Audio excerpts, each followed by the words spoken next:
to the Goffstown Select Board April 14, 2025 meeting. First point of order would be call to order is pledge of allegiance. I pledge Allegiance to the flag of the United States of America and to the republic for which it stands, one nation, under God, indivisible, with liberty and justice for all.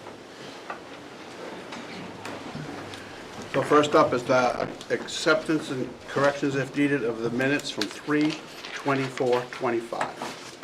I make a motion, we accept the minutes of 3/24/25, public and non-public, with corrections if need be. Second. Motion by Mark, seconded by Josh. Did you second it? Yes, sir. Joshua, yeah. Any discussion, corrections? Seeing none, all in favor? Aye. Opposed, abstaining, motion passes.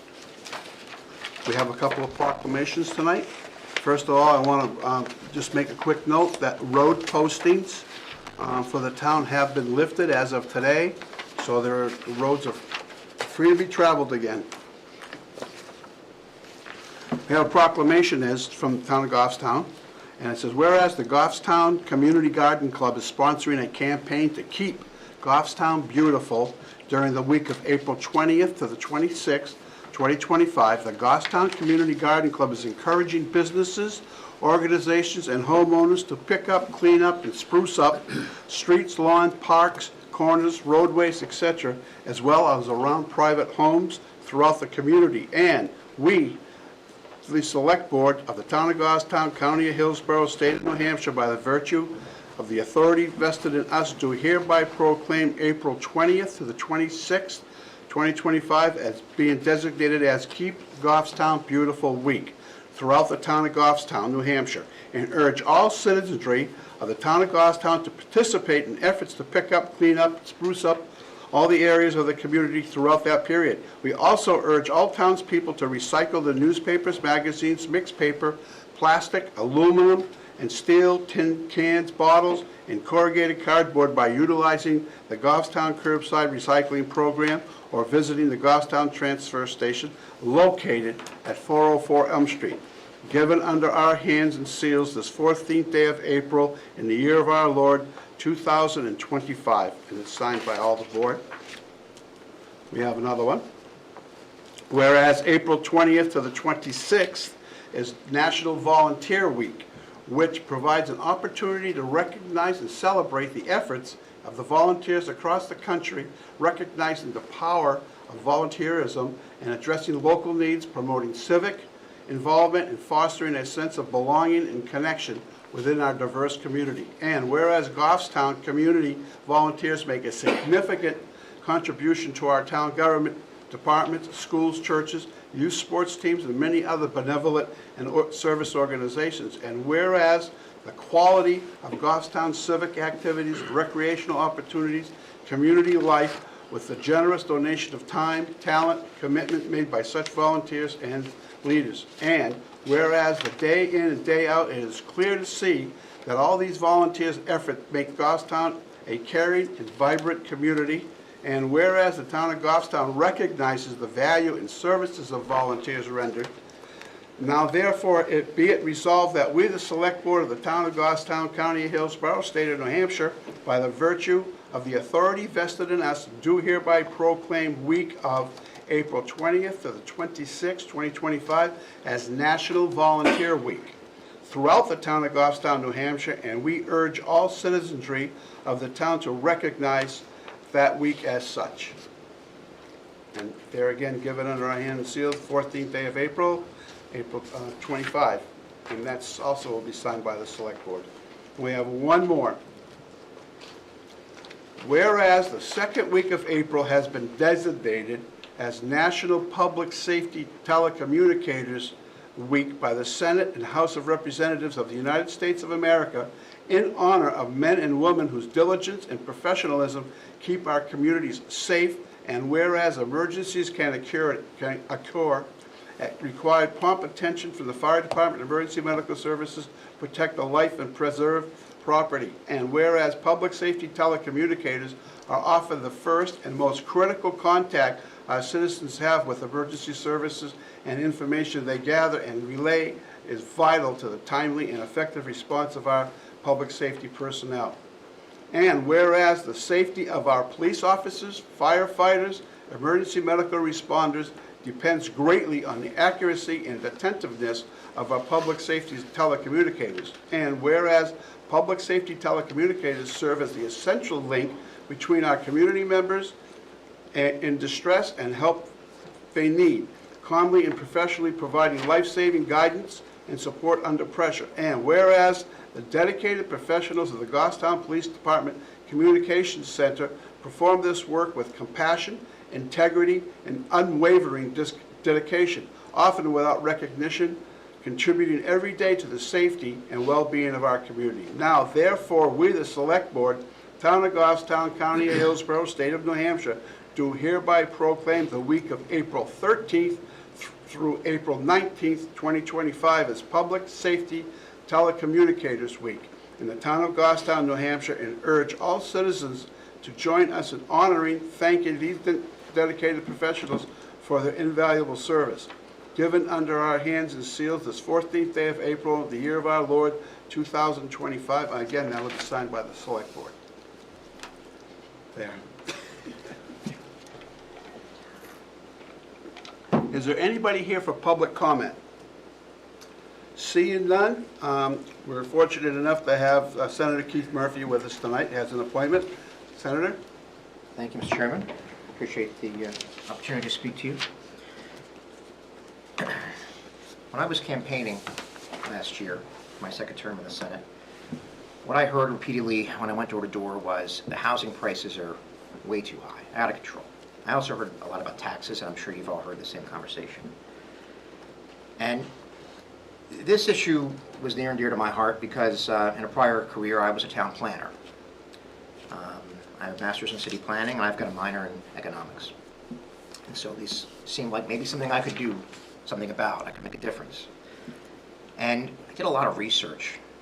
And what I came away with was a feeling that several communities in the southern part of the state have really acted to make it very hard to build or add onto their homes.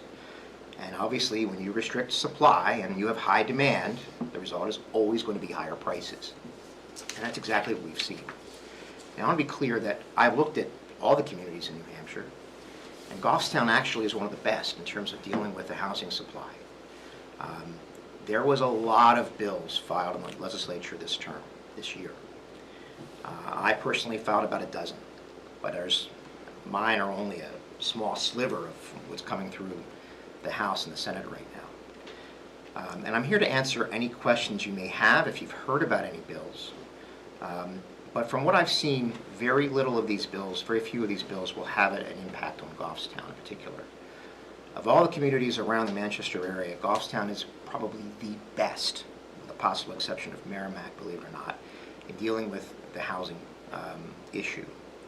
There's generally a sense in Goffstown, the permits bear this out, that when someone comes in and wants to build a house on 2 acres or 3 acres of land, they should get to build a house. And the town doesn't seem to jump in the way. Some of our other communities, I'm not going to point fingers and lay blame, but some communities in the area, if you don't have 5 or 8 acres, they just won't let you build. In some cases, there's an outright lot minimum. You need 5 acres or else. Or some communities do other things like huge setback requirements, huge road frontage requirements. And that also has the effect of requiring 8 or 10 acres. So most of my bills have dealt with, and then related to housing, have dealt with opening up the market and making it easier.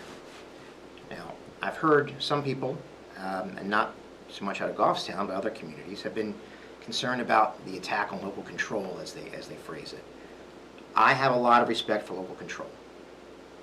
I think that no one knows a community like the people who live there, and it is a lot of value to be found in running into your local elected official at the barber shop or the grocery store or the coffee shop. The legislature has a long history of sort of putting guardrails when they're necessary to make sure that the rights of individual citizens are respected, and that's what I've tried to do. But again, of all the bills that I've read, and I've read most of the ones dealing with housing, there's, I think, minimal impact to Goffstown. We already have a reasonable lot size in this town. The setbacks aren't egregious. I don't think you have to worry about a major rewrite of your zoning code. So if there's specifics that I can address, please let me know.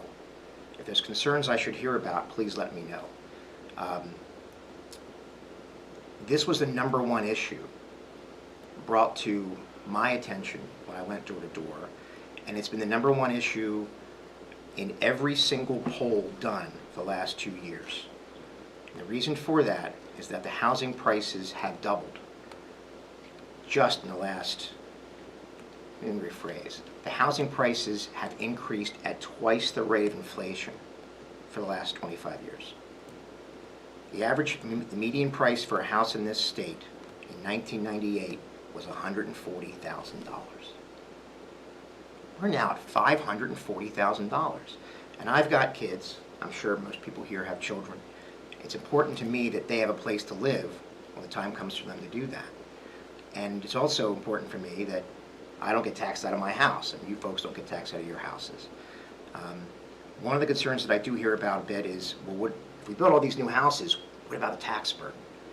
Every study ever done on this subject shows that the tax revenue brought in by the increased tax base more than offsets any increased burden in services. Goffstown's one of the only communities that actually is out of school capacity, believe it or not. I represent Goffstown, Hooksett, Candia, Raymond, North Manchester. Goffstown's the only town in that district that actually is out of room in their schools. Raymond, there's 400 empty spaces in their high school, believe it or not. So if any community has a concern about school impacts, it would be Goffstown, but statewide, enrollment's down about 16% over the last 20 years. In any case, Mr. Chairman, I wanted to conclude my comments, ask if you have any questions. I know there's been a lot of news about this topic, and I'm happy to address any issues on this, or for that matter, since I'm here, anything else dealing with the state senate. Anybody? Yeah, Go ahead, Jim. Senator, you said increased services. Does that include schools, the costs, people come in? It does. There was a study done by the New Hampshire Housing Coalition last year, which took 6 different communities and, using very good methodology, just devastated the notion that increased development results in increased school cost. I'm happy to forward that to you if it would help. Yeah, And that's alleviate that interesting, concern. because we hear that, I hear that argument all the time, that, we're Yeah. gonna pay for schools and people. Yeah, that's a primary concern for a lot of people, especially taxpayers, anyone who pays taxes. There's actually a community not far away that's been considering an outright moratorium on issuing new building permits out of concern for higher school taxes. I personally think the key to lower school taxes is lower school spending. That's easier said than done. But I can't think of any more of an infringement on people's personal property rights than tell them they can't build a house on their land or can't use their land. Right? There's always been this historic understanding that you own land, you can build what you want, as long as you don't hurt anybody else. And by that, it was sort of like put a septic next to someone else's well, right, or next to someone else's basement. It wasn't, well, someone might have a child and have to go to school, and then statewide, looking at outside of Goffstown, enrollment is down so much. We should be so lucky. We're one of the oldest states in the country. I think we're the 5th oldest state in the country. And part of the reason why, I believe, is that younger people are forced to go to other places to raise families. I mean, if you gotta have $540,000 to buy a house, how many people at 22, 23, 24, starting out in life, have a chance to have that? That's right. And, you look at other states, and they do very well with housing prices. If I was in my low 20s starting out in life, I probably wouldn't be in New Hampshire. And I hate to say that, I've been here 25 years and I love it here. We've got a great place. I want my kids to be able to live here and raise families here. Jim, go ahead. Do you have, can you list the criteria that you use to come to your conclusions? And is there anything that we could be doing better? The criteria that I used, I went and met with, I went to 3 different housing roundtables. And at those roundtables were New Hampshire Home Builders Associations and New Hampshire Realtors. I also met with department heads from DES, Natural Resources, DOT, and all of those agencies were labeled as sometimes being roadblocks. If it takes 2 or 3 years in some cases to get a driveway permit in DOT, right, that's just crazy because time is money to someone who builds houses for a living.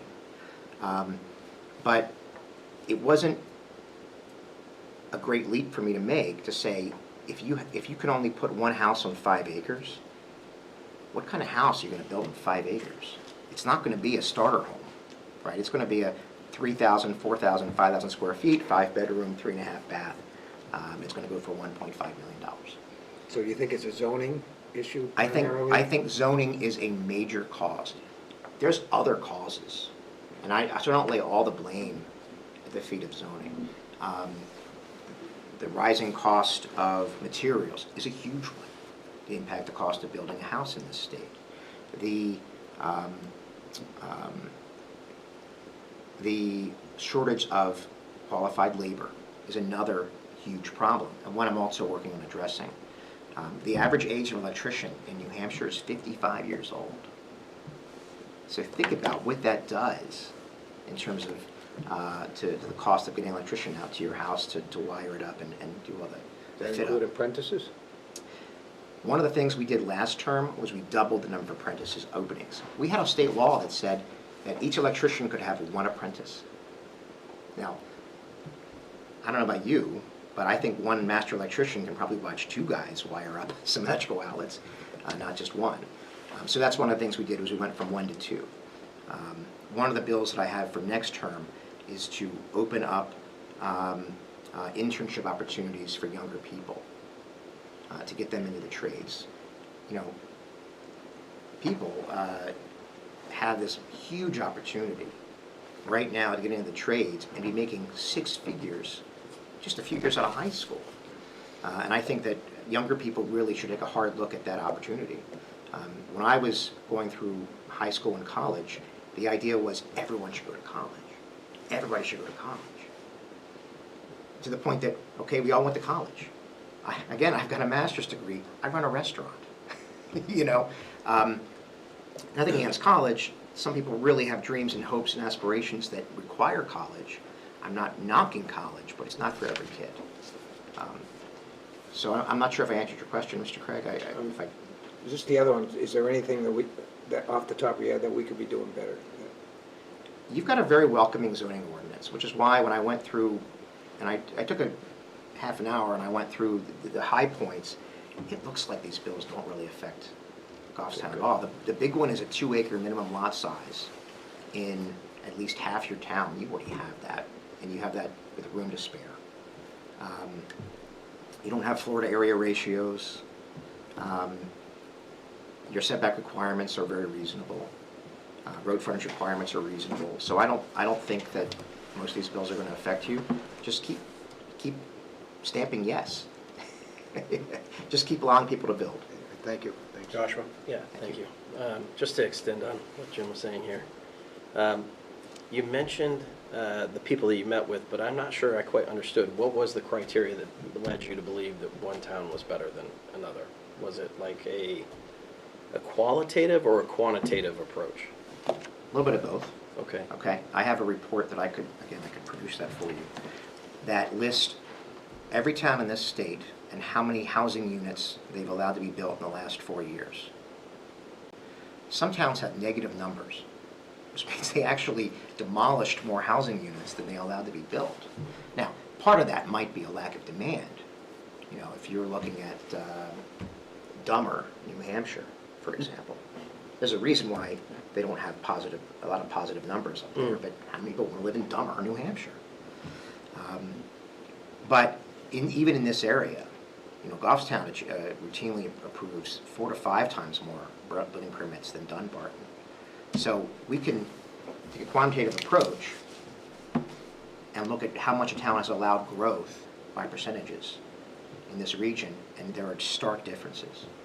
So it's mainly on the growth and the ability to approve permits that basically gives you indication whether or not a town is better than another? That's right. Okay. That's right. A lot of it too, though, is sometimes anecdotal. A builder comes and says,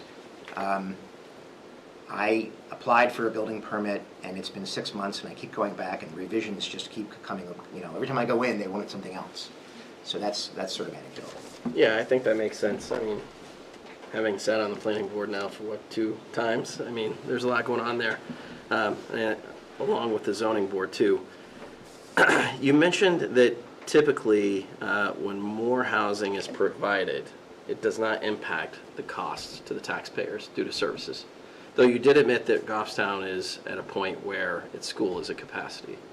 This is one of the only towns in the state where schools at capacity. So obviously, if we keep growing and you're at capacity, that means that you're going to have to do something about that. So that could impact, correct?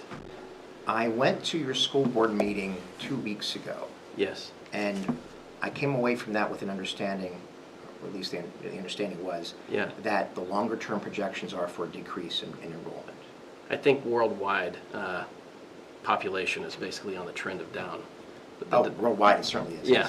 But I don't think that necessarily indicates that we would lose children or not, especially as we're adding more housing developments, including one in Acorn Drive that's starting to go in. So there could be increase there. So I think the caveat, at least from what I'm hearing you, is as long as additional space is not required. I think some of the schools that you mentioned that have 400 people that are not filled in those seats, obviously not going to impact the services because they're already paying for the building, they're already paying for the electricity, probably have the right number of teachers. But when you get into places where you start to hit capacity, then you could have a potential change, correct?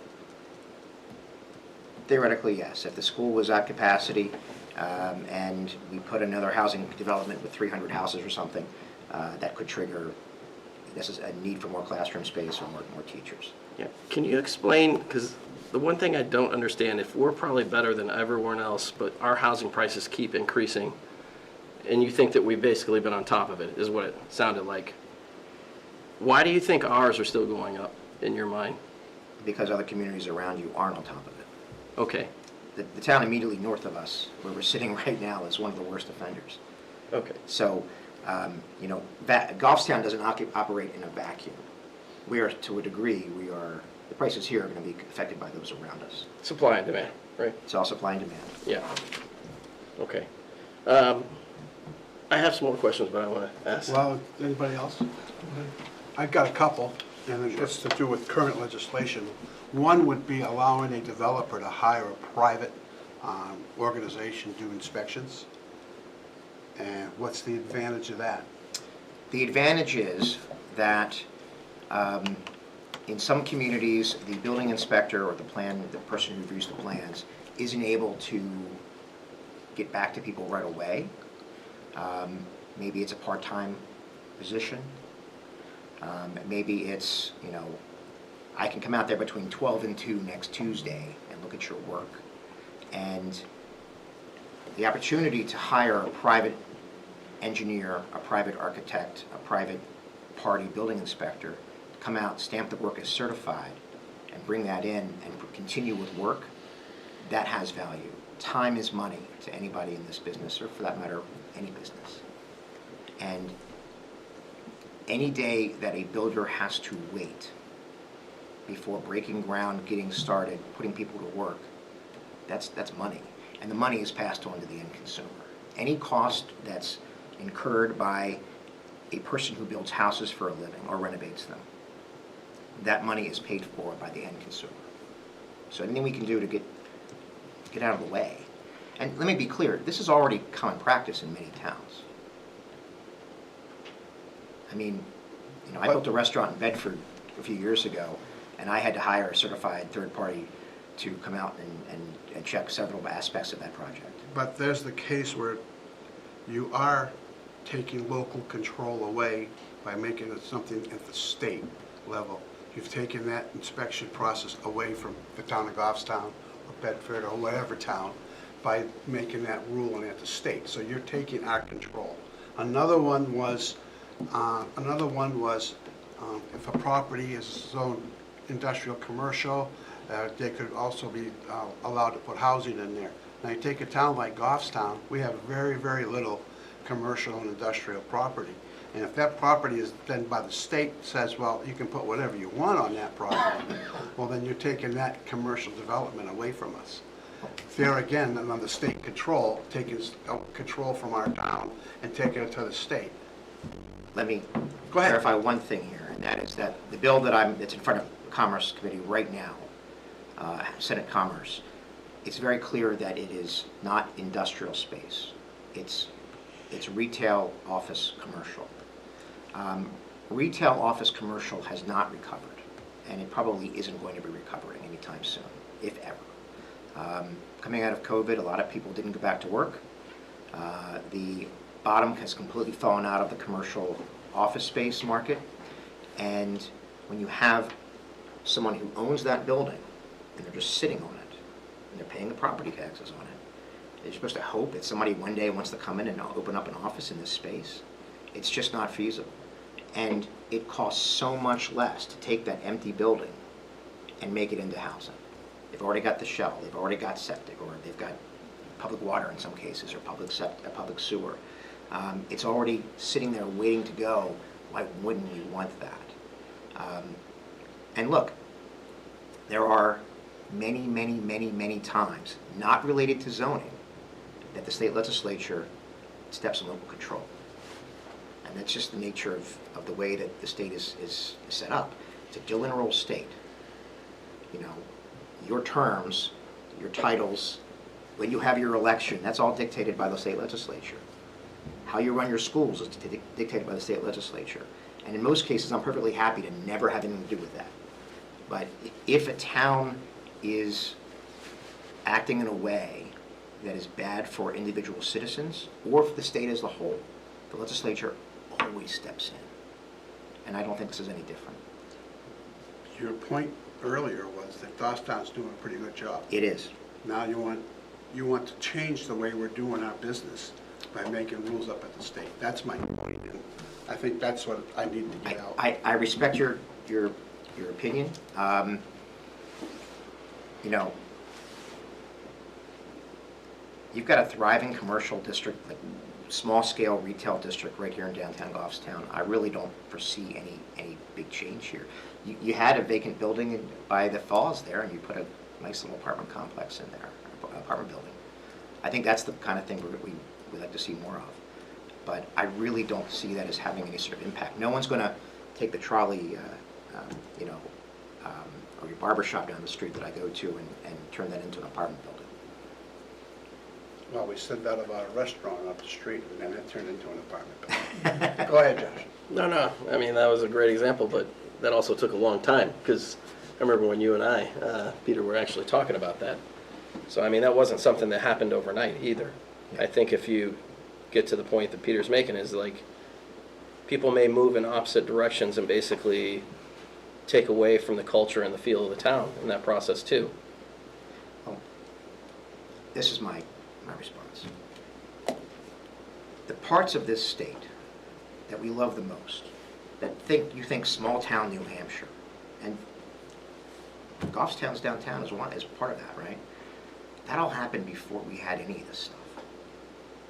You know, you go through the center of Amherst, or the Milford Oval, or insert name of town here, right? There's that historic core downtown area, and it's beautiful. It all happened before any of this stuff. It happened organically. Frankly, I mean, this is one of the reasons I'm not a planner anymore. I decided I couldn't do it because a lot of damage is done by planning as a profession and by the pure old-style Euclidean zoning. Think about the parts of this state that you really don't like. I mean, I really don't like driving down 101A into Nashua. Stoplights every couple hundred meters and just sprawl malls everywhere you go. That's what you get from pure Euclidean zoning. Sure. Mixed use and being able to walk to shop, or walk to work, that's what we had and what I think people are moving back to. Yes and no. I mean, I think we make choices about where we want to live too. I mean, I've lived all over the world. So we made a choice to live here in particular. But all that aside, you mentioned that some of the things that were more impactful to other communities would not be impactful to us. In your mind, based upon all the legislation that you've worked on, what things do we really need to be concerned about? That's a great question. I'm just going to flip through my list here.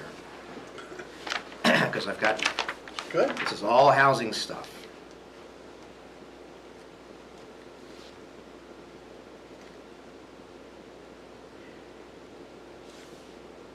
We've got one bill coming up, Senate Bill 174.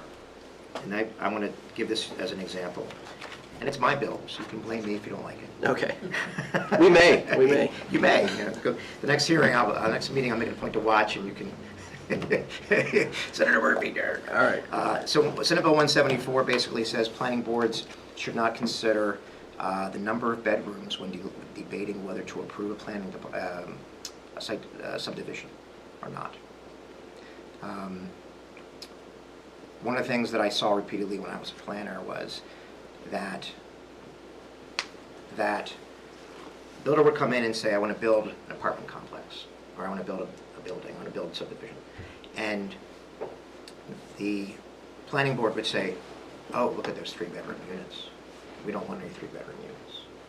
We only want 1s and 2s. And they would come right out and say it. And the developer would be in a situation where they'd say, well, that may not be legal, but then I've got to go fight it in court. It's going to tie me up for 6 months or a year. Or I can just go back home, go at my office, redo the plan, and come back with 1s and 2s, because that's what's going to get built right away. And that's what they would do. So I don't know if Goffstown Planning Board has done that. I can't say that I've seen that. I've seen it in other communities where they outright are hostile. This to is where I get 3-bedroom confused. units. Yep. Because I did read your latest Facebook post that Joe Alexander put out. And just from what I've seen from zoning and planning, they're two different things. And I think one you're talking about planning, the other one's talking about zoning. At least This was a planning board issue that I'm talking about right now. Sure, but some of that isn't necessarily determined by the planning board. Some of that's actually determined by the zoning board. At least from what I can tell in the last couple of meetings I've been in. So I'm not sure which one is which. So we've talked about zoning boards are typically an issue, but you're saying the planning board is now not going to be allowed to make an assessment on the number of bedrooms or size. Is that what I'm hearing? Zoning ordinance is generally enforced by your planning board, so that's, I think maybe there's been a miscommunication here.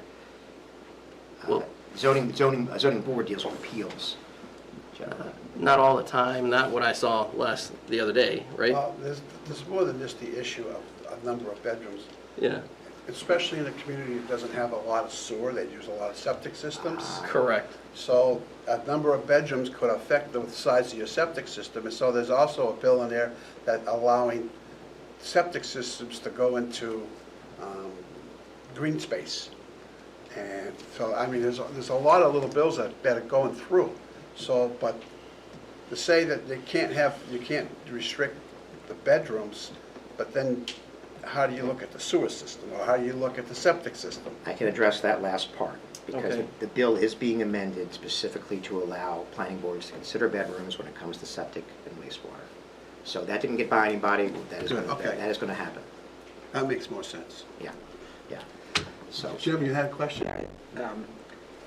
Did the topic of affordable housing enter into your criteria for towns, and are we underutilizing affordable housing, or does it need to be better utilized, or how does that fit in? there are state grant programs to be designated a housing champion. If you approve a certain number of housing permits, there are grants out there to basically reward towns for doing that. I think Manchester just got 1.5 million last year. So there are opportunities. Having said that, given the number of units the state needs to add, you're never going to subsidize your way out of it. And I don't think we really should have to. We shouldn't have to bribe people to build houses. It's their job to build houses. So ultimately, we need to just sort of get out of the way and let people who do this for a living do it. And only by expanding supply are prices going to fall.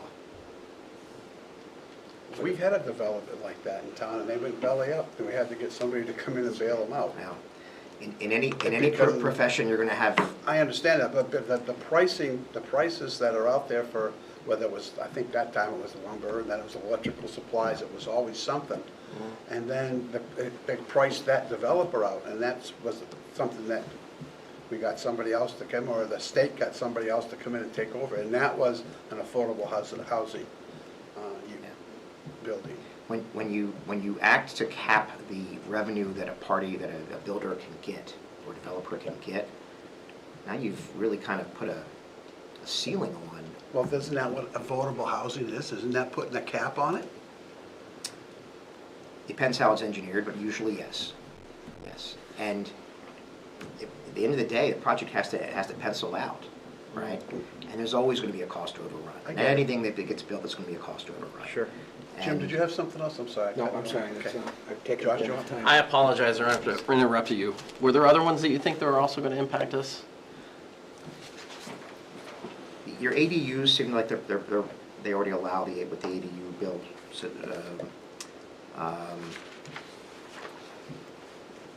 there is an ADU bill going through that basically says people can have the ability to put a second structure on their property. That is already currently in statute, but towns can require it to be attached. The current bill going through, and I think that's House Bill 577. That bill does not require them to be attached. Okay. There is language in there allowing towns to regulate things like color coordination, setbacks, obviously, and yes, septic, and the ability to handle septic effluent.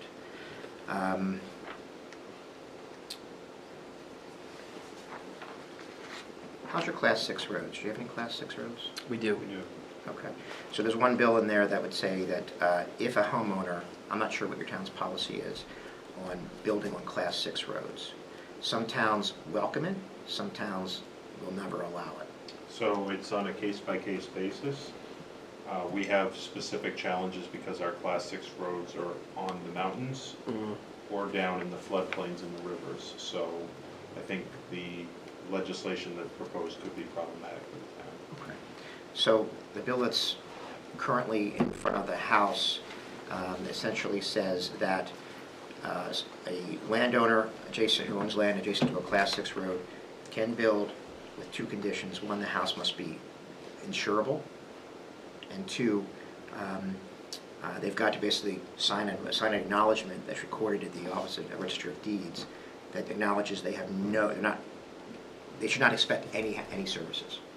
Well, they So may it's- not get any where some of them are. What's the? They know that they're not getting plowed out, they're not getting trash pickup, not that you guys do that. Yeah, we do. Yeah.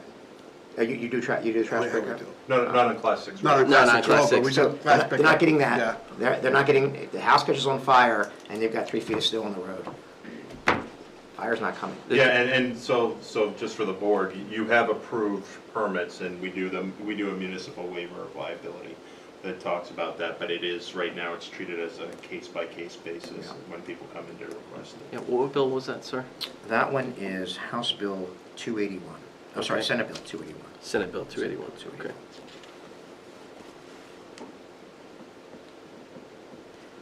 We've got one dealing with Florida area ratios. I don't think that's going to affect you at all. So, Derek, did you have anything that you wanted to bring up? No. in any case, you may not agree with every vote that I cast up there. Hopefully you agree with most of them, but I'm always here to answer any questions. I'm always here to listen to anybody what we get to say. You may not convince me, but I work for you. Anybody else? No, I think I'm good. Seeing none? Thank- Well, we thank you for coming. Thanks. I Thank you. appreciate the opportunity to speak to you. You have a great night. You too.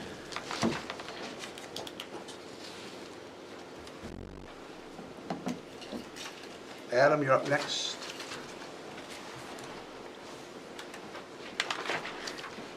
And we're at 5A. Good evening. Okay, if you don't mind, I've got a extra item to give you, and I want to do it first so I don't forget. New Hampshire DOT put out an announcement for their Division 5 road work for the year, and we do have a section of work planned for Goffstown. They anticipate sometime in August. Right now, the estimated start date is the 4th. To mill 2 inches and fill in that 2 inches full width from Church Street to Parker Station Road. That's likely going to be some night work involved there for the milling, just because it's pretty disruptive to traffic.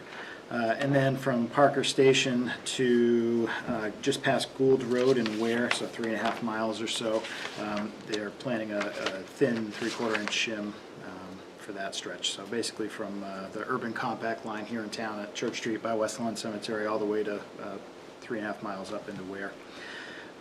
So a couple items for us.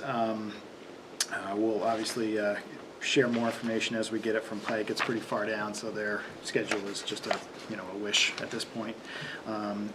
The DOT does have some work they want to do ahead of time before the surface overlays happen, so that could shift things a little bit. But we do have some drainage issues along West Lawn Expansion Cemetery, in particular right at the gate. I've asked them to take a look at that if they can before the overlay work is complete over there.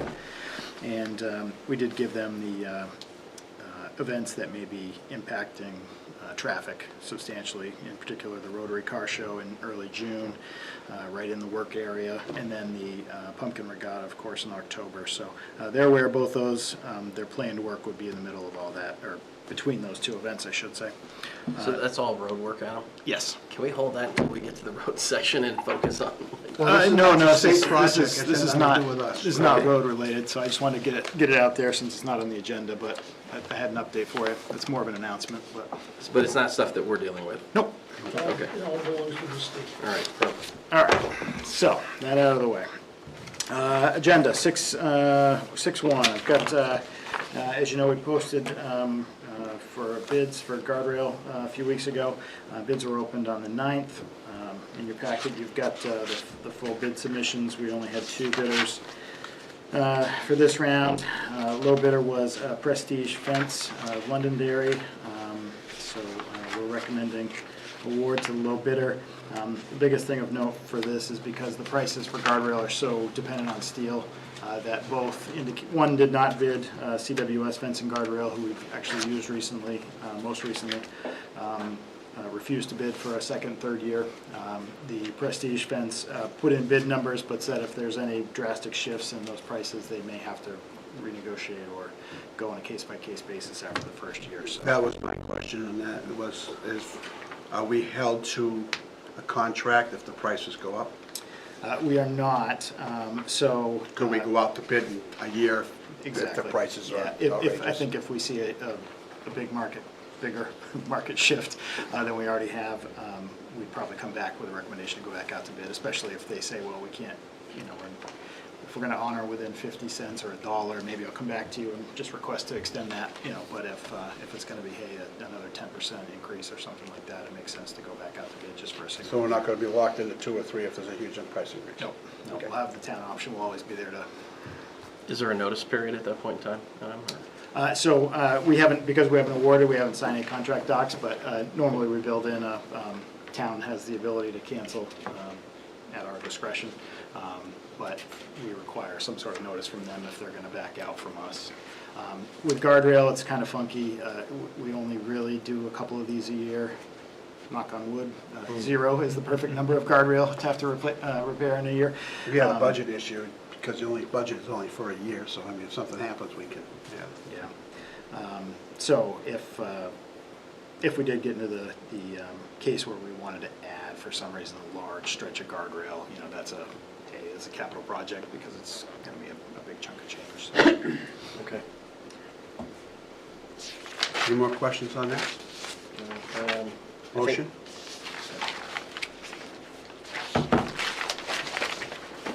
Make a Recommend awarding the bid to Prestige Fence LLC of Londonderry. That's the motion. Recommend that's- awarding the bid to Prestige Fence LLC of Londonderry, New Hampshire for a 3-year term. Second. Any further discussions or questions? Seeing none, all in favor? Aye. Opposed, abstained, the motion passes.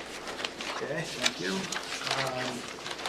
So, next one everybody's been anxiously waiting for, and the one that's been turning my guts inside out here since the budget got reduced. So, road plan. I'm sure everybody is well aware, but during the budget process this year, we lost $450,000 from the road plan. That was after my initial recommendation had been to actually increase the road plan this year at the select board level. Obviously, the way things came together and the way the budget had to be created this year, my recommended increase didn't make it to the budget committee, but the budget committee removed $450,000. As we all know, the special article that the select board put forward also failed. So Didn't fail by much, though. didn't fail by much. But it's not horseshoes, I guess. Close doesn't help me on this one. But so it was close. So there was certainly some support. But I think anytime the budget committee's got a split recommendation, it's going to be a tough uphill battle for a special article for sure, especially one that's coming straight from taxation. So what we have this year is a situation where I personally felt it was important, both for some guidance for myself, but also for you folks to be able to look at a couple of different options. Normally, we would just come in with here's our list, and here's our reasons why. But this year, given that I'm not sure if this is a one-year blip in our funding level, I can't really operate with that assumption because in the past it's taken a bit more work to start to build up slowly. So the chances of us getting back to where we were, even after only 1 year, is pretty slim. So I put together a couple different options for you. But first, maybe I want to give just a quick overview for any new members or folks at home that might be listening, just kind of how the road plan works. I did bring some extra information for you, so hopefully it's not information overload here. But in general, what we have in town is about 260 lane miles of road. So it's a little less than that when you look at center line miles, but we maintain 260 lane miles. That means that in areas in town where we have narrower roads, those are offset by areas in town that might have 28 or 30 foot wide roads, or Pinardville and Mass Road, which has a center turn lane for a good portion of the paved travel way. We annually do a conditions assessment of our road segments, and that conditions assessment in turn feeds into what historically has been our reclamation list. So if you look at, I think the top of the new sheets that I gave you has got an asphalt deterioration curve. This loosely follows what our practice has been for a few things. So if a road is in a poor or a failed condition, they're too far gone. So the asphalt may be damaged by driving on it, as we just lifted our road postings, may be damaged by plowing even. A heavy rainstorm can knock out potholes. So if a road is so far gone that it's in that failed to poor to failed category, it needs reconstruction. So that means usually new drainage, new subsurface gravels, in some cases, depending on the area, road fabric, to help prevent some of the fine migration that you get through from the sub base, and new asphalt. So those are very expensive. As you see on this that one pager there, we're talking 40 to 54, and we're actually higher than that now for a full drainage reclaim project. $60 a square yard. The goal is to keep your good roads good and prevent getting down to that end of life for asphalt.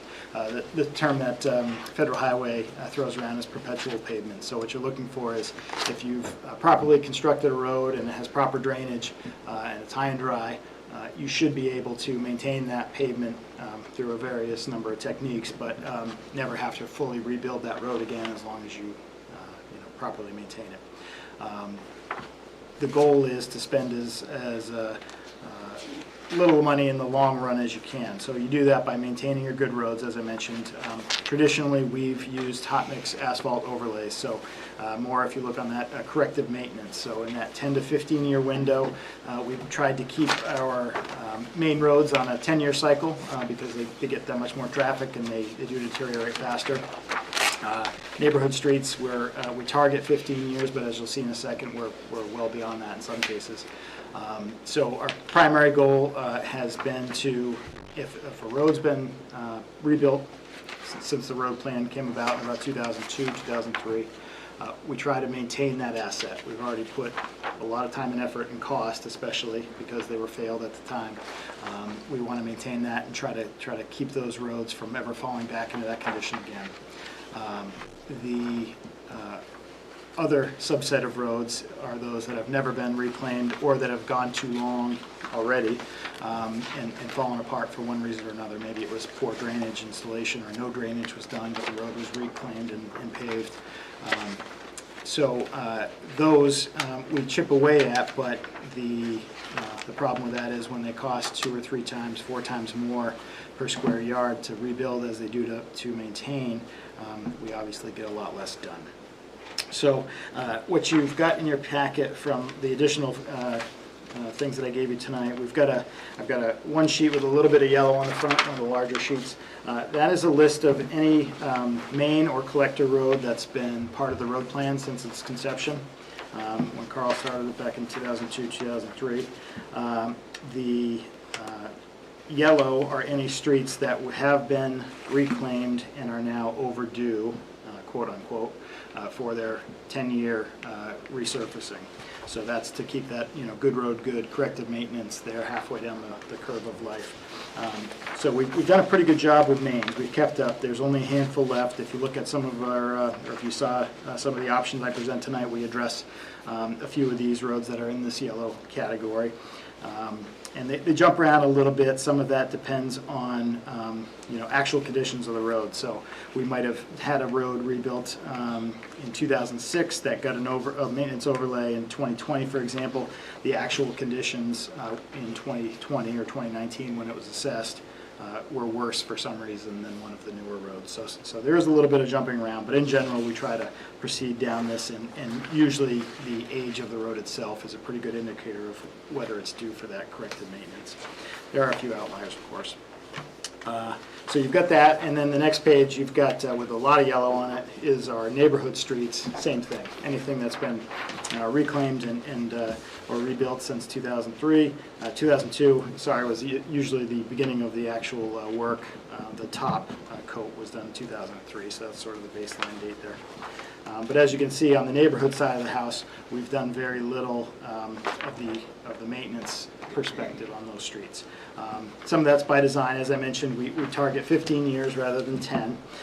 But even with that extended lifetime, you can see that we're not really getting back to those streets.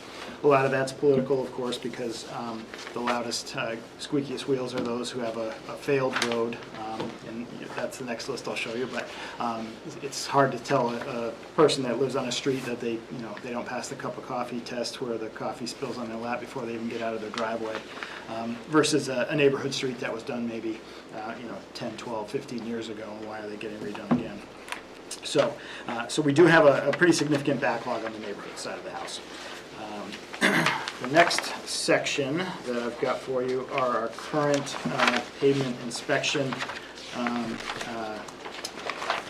conditions index. So this that I gave you is in a portrait. Yep. So it's a portrait mode, and it's printed back to back because there's so many pages on it. But this is every street segment in town, and this is ranked from worst to best. So pretty much everything through about a 4. So that first page, 3/4 of that page, things on that section are already due for a reclaim. They're bad enough that they're either already failed, poor, very poor, or if they're in the fair category, they're in this steep part of the life cycle curve where if we wait another year or two, their condition is rapidly deteriorating now. So you can basically expect that anything in that 4 or below category is a reclaim project.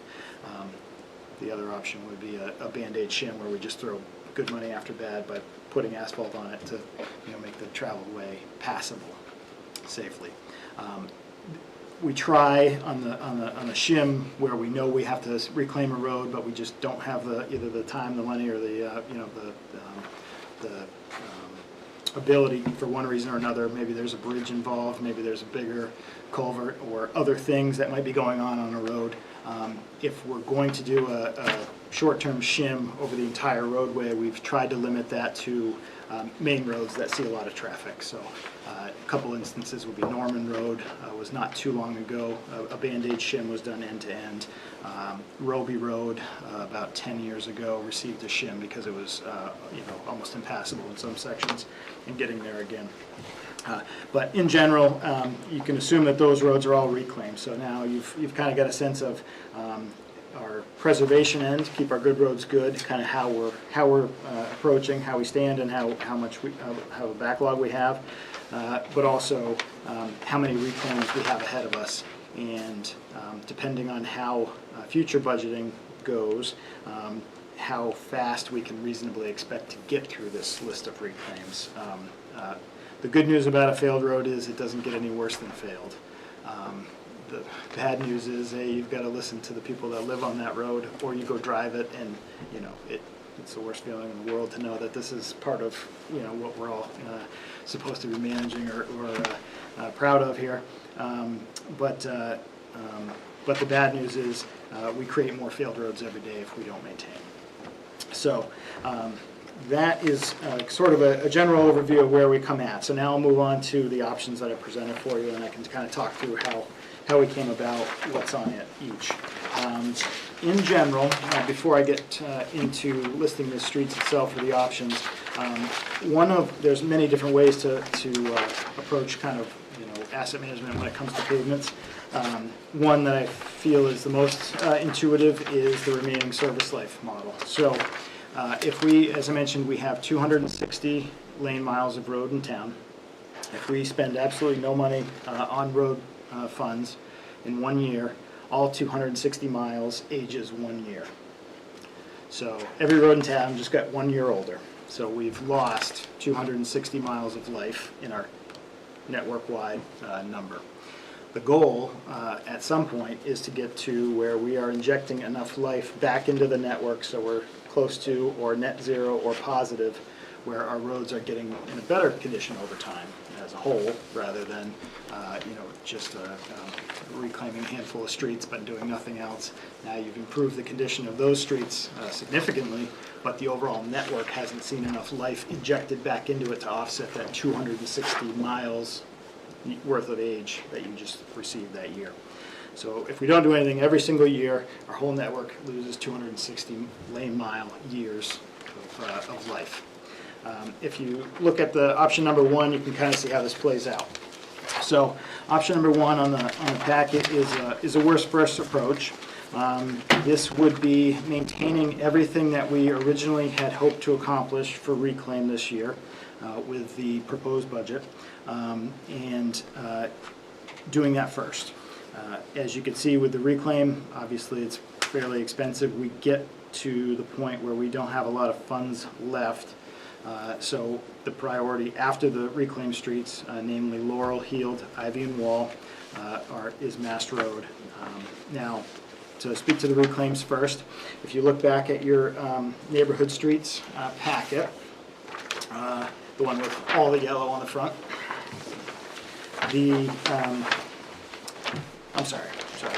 wrong reference. Your current pavement conditions list. So the which is where Ivy is. The list of roads. The two at the top should look familiar. So our two worst, and I'm sure I could probably hold a competition like the union leader did once.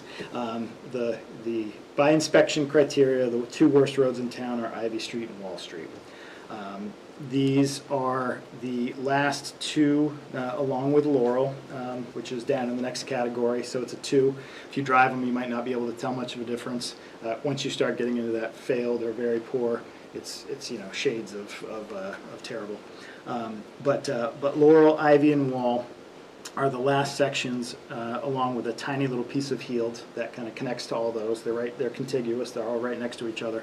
those are the last streets on the uphill side of College Road. So in 2016, we started with College Road, we added sidewalk, and we planned at the time, because of the condition of all the roads uphill of College, so Eden, Heald, Gold, Holly Street, Pine Hill, etc., they were all similar condition. So we said, we're going to start with College Road, we have to include some drainage, and now we can work up, now that we've got the place for the water to go at the bottom, and we've taken care of the through, the road that kind of connects all of them down to Mass Road and up to the college, we can work into the neighborhoods.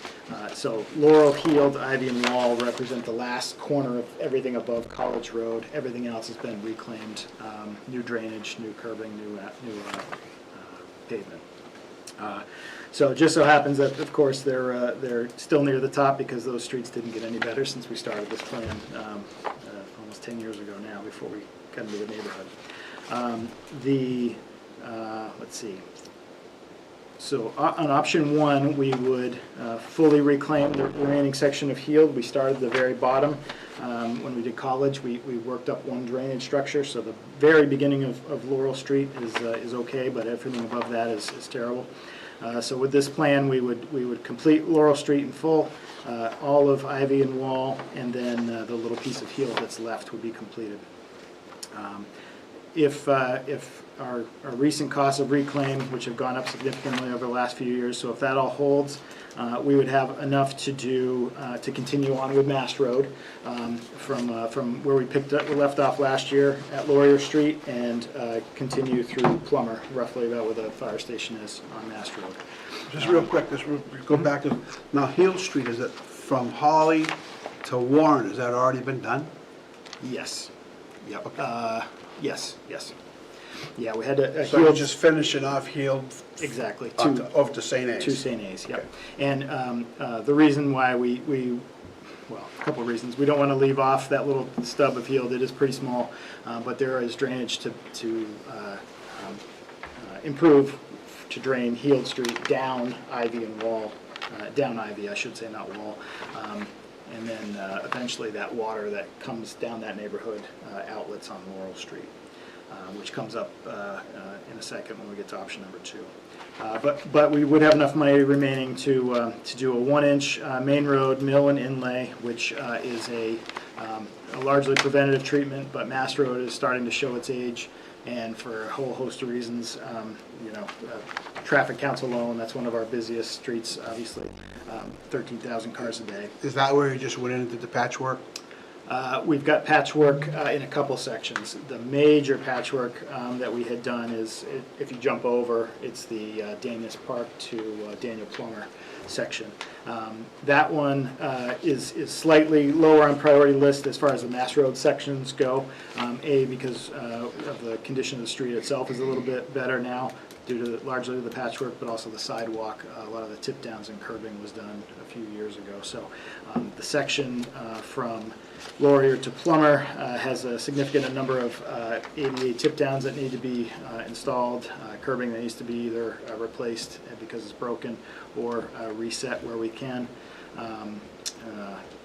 But it also keeps us moving along where we haven't let Mass Road. Didn't we tell the people in that end of Mass Road, the Daniel Plummer side, down a couple of years ago, that we were going to be doing that real soon? Yes, we did. We've got a few of those areas where we've, So, and here we are. Adam, I get the first 4 Mm-hmm. when I look at the passer score, Yes. 2-2-1-1. Yep. Mass Road obviously extends all over the place, so where in this, and what passer score does that have? Okay, so this is worst first when it comes to the fact that it's heavily reclaim loaded. Mass Road is not a worst first situation, but Mass Road is unique, kind of like Main Street here in town.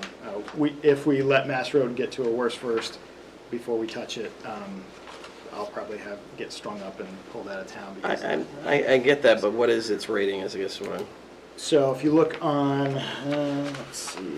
Because that doesn't really follow option 1, that's like option 1 plus. Well, it's in option 1. It's in option 1, but it's not deal with the worst first. True. Option 1 is not a 100% worst first. If we do that, then it would be Ivy, Wall, Heald, and then take your pick. Probably DeZone your street because of the location, but any of those in the failed very poor. I'm just saying it doesn't match your description. Okay, cross through that worst first then. Mostly worst first. But if you don't do it, it's gonna cost a lot more Oh, yeah. keep Yeah, it for out. sure, For sure. because then it becomes a failed road, and then that requires a lot more The work. longer we wait, the more we Right, spend. I get it. I get the Basically, this is reason why my it's way there. of saying, regardless of what we choose, even if we go with this fake option, number one, because I'm gonna tell you right now, I'm not recommending it, and I think we'd be crazy to go with this, we need to get Mass Road completed. Okay, because, so what is Mass Road as a whole? Like, is it 6 and 7? Is it- So from a rating perspective, it's got obviously different sections. I believe, if you look on page... I see 6 here.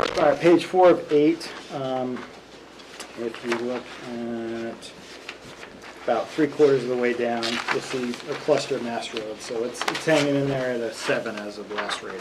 Yeah, so we have a 6 and we have a 7 for the most part, right? There's none that it's at 8 or 9. Well, we're at 10 on, we haven't rated it yet this year, but the section we just did in Kennard Street will be 10.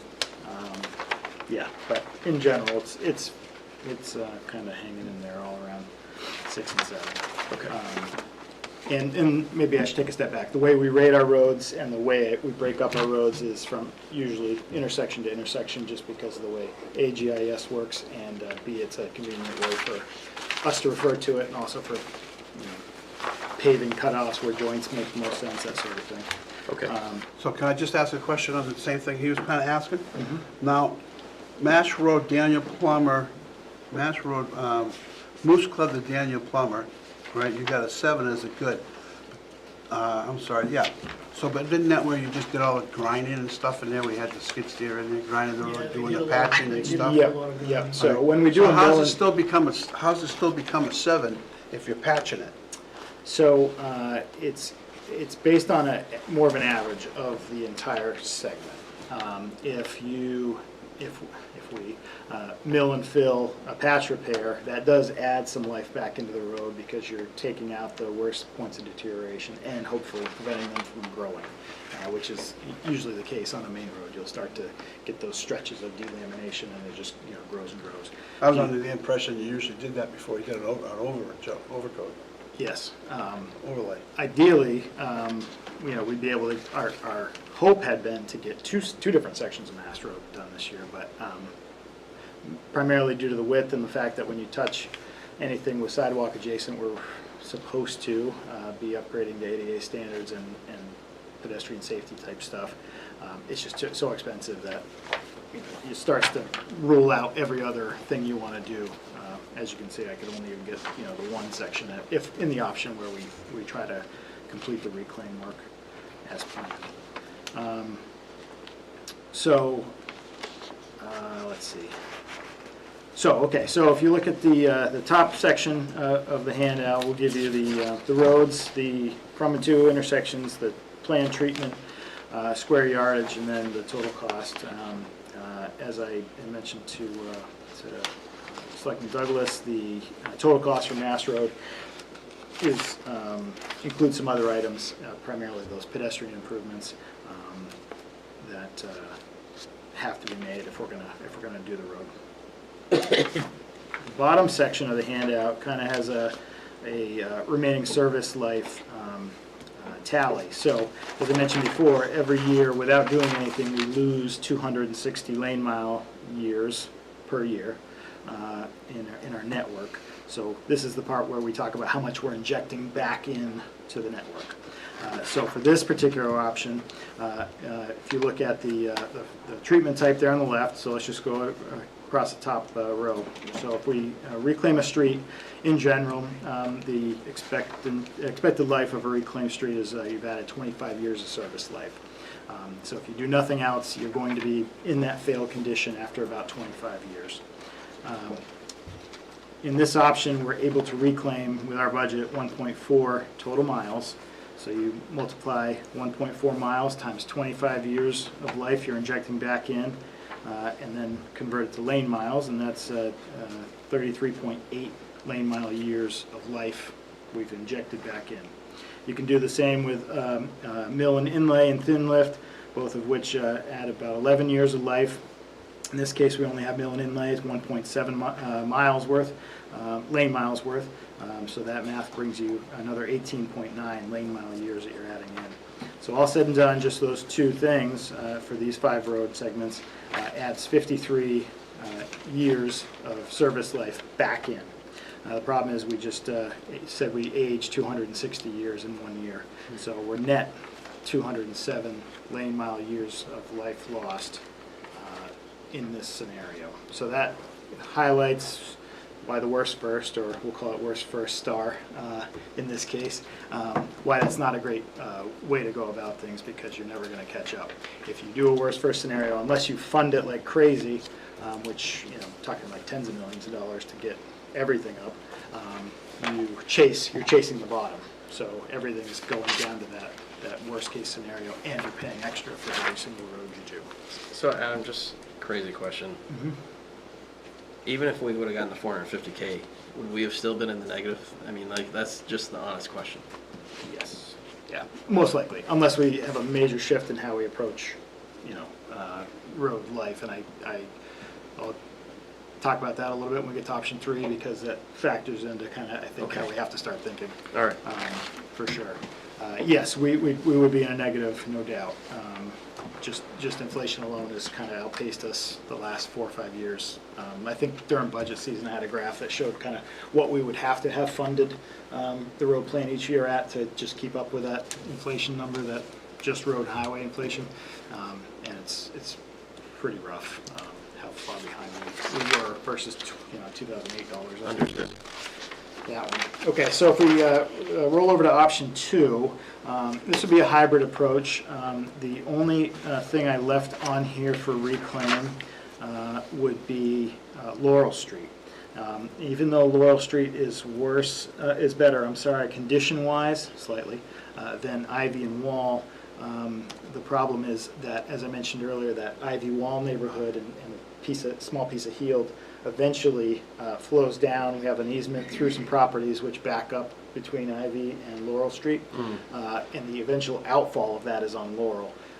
Right now, it's primarily surface flow. It comes out, overtops a structure, runs down the road, which is so rutted and concave it stays in the road for a good portion. But if we upgrade Ivy and Wall first, and then add that little piece of water from Heald as well, we're going to inundate the lack of drainage that we have on Laurel and make a bad situation worse there. So this option helps us continue some forward progress in that neighborhood, but this is really short. It's only a couple hundred feet of road.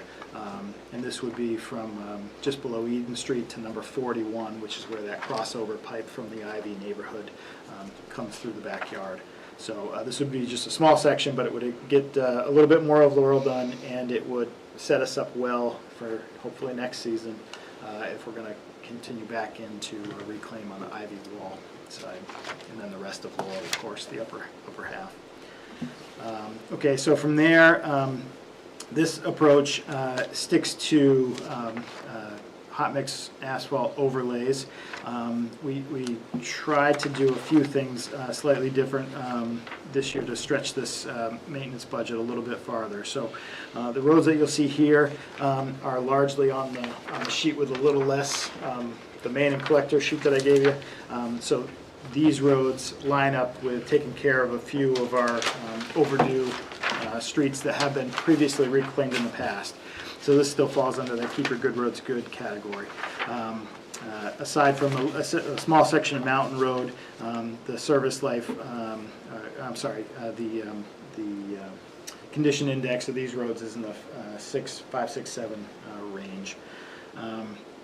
So in this case, we would look to do a regular full, what we would normally do, a regular 1.5 inch main road overlay on Mountain Road, a section of Addison Road, and 2 sections of the Upper Shirley Loop. For whatever reason, it's probably because of tree cover and sun up there at the top. Between Fersen and Bryan Road is actually in a slightly better condition, even though it's about the same age. So we would do the 2 lower sections of the Shirley Hill Loop from Bryan Road to Wallace, and then on the other side from Fersen to Wallace. Then we would, in this option, take a look at a 1-inch main road overlay on Montalona Road. That's the last section of Montalona, other than the grant project culvert that we have in a couple of years, well, hopefully next year, next construction season, on the East Dunbarton end. We did overlay a section of Montalona Road already from Tyrrell Hill to Ledgewood. So this will be from Ledgewood to the Dunbarton Town Line. We did some extensive mill and fill. Continental Paving actually brought in their larger machine and did a full width paver of these mill and filled sections to get our end result, with the idea that we were about to overlay this road, as Selectman Georgianis mentioned earlier. But the overall shape and geometry of the road isn't terrible. It's held up pretty well. When you start getting some rutting in the roads, it's real hard to start talking about a thinner lift, because you spend a lot of asphalt just to fill in the ruts to regain your shape.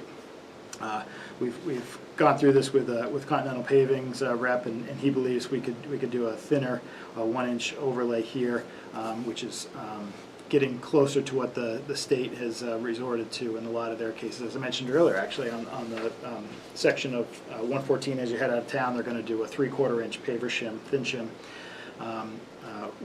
We usually try to do a more structural overlay, but with the goal in mind as we proceed through time, trying to get more of a maintenance and preventative maintenance look. We're going to see if we can get away with some thinner overlays, but get to them a little bit more often. So this would be a good candidate for a thinner overlay because the geometry of the road is maintained well. Then back to that same section of Mass Road that I show in all scenarios. And then in this option, we want to try to nibble away at some of this backlog of neighborhood streets. So we added back in two that you'll see on the preservation of reclaimed streets sheet with all the orange, yellow highlight there. They're right up near the top. So that Ashler, Millcrest, Pine Ridge neighborhood were some of the first neighborhood streets to be done.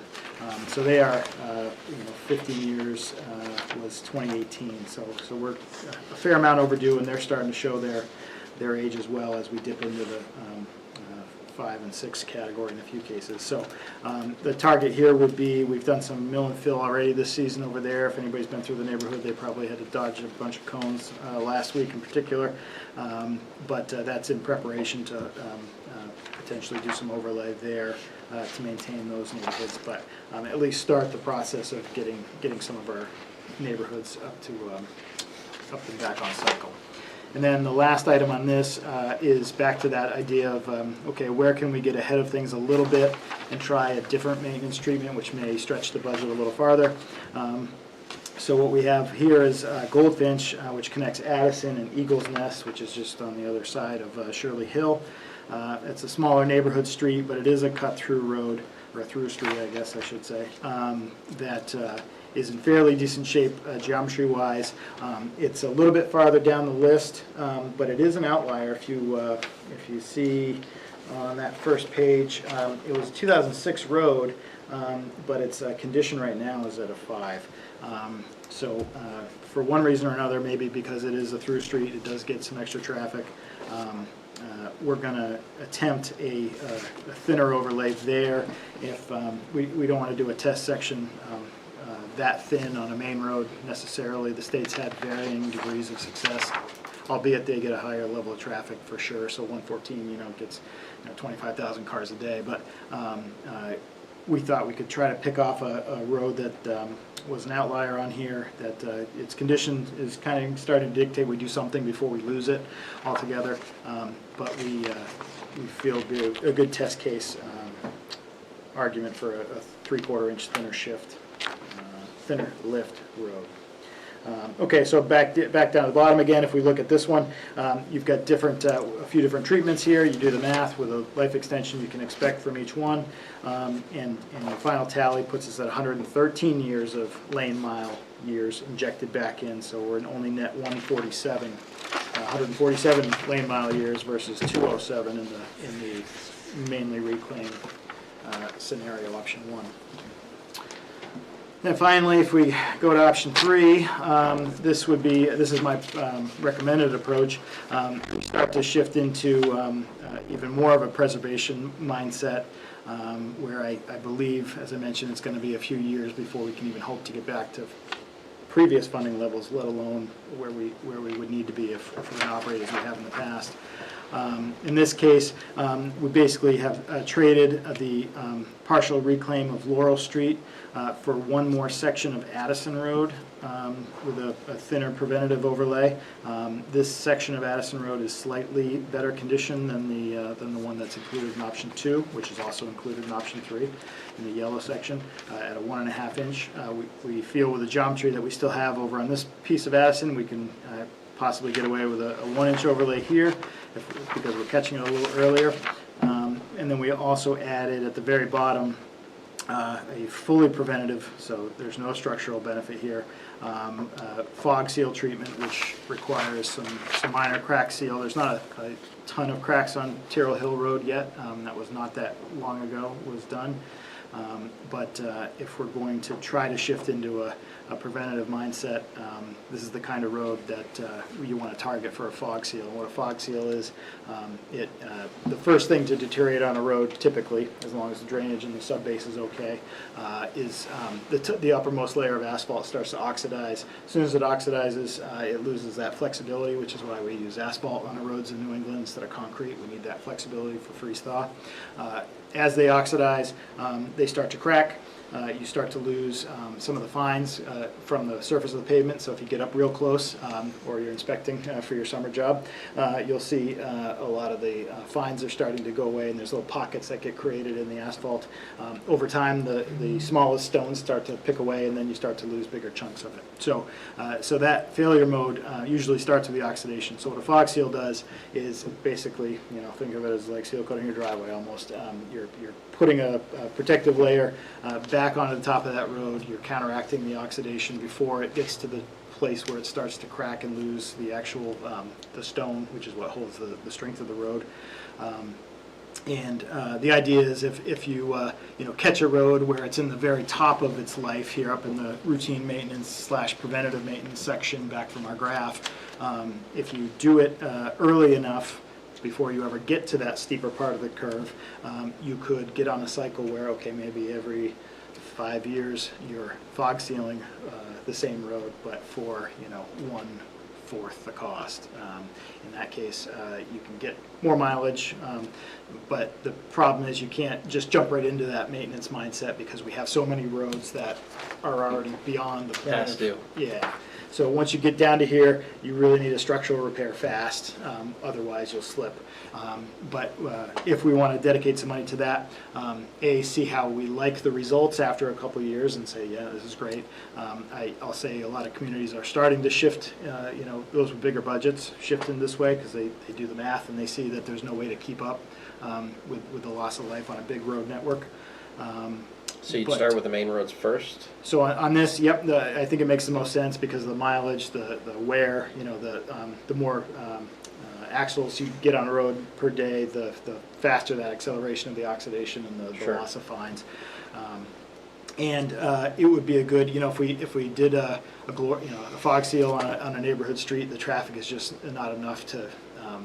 They age slower already, and I don't want to necessarily twiddle my thumbs for 10 years before we decide if it, did anything. We'll see the effects, I hope anyway, or the lack of effects that much faster on a main road. Some places have done a test patch where they'll do one lane of the road, for a certain length and leave the other. I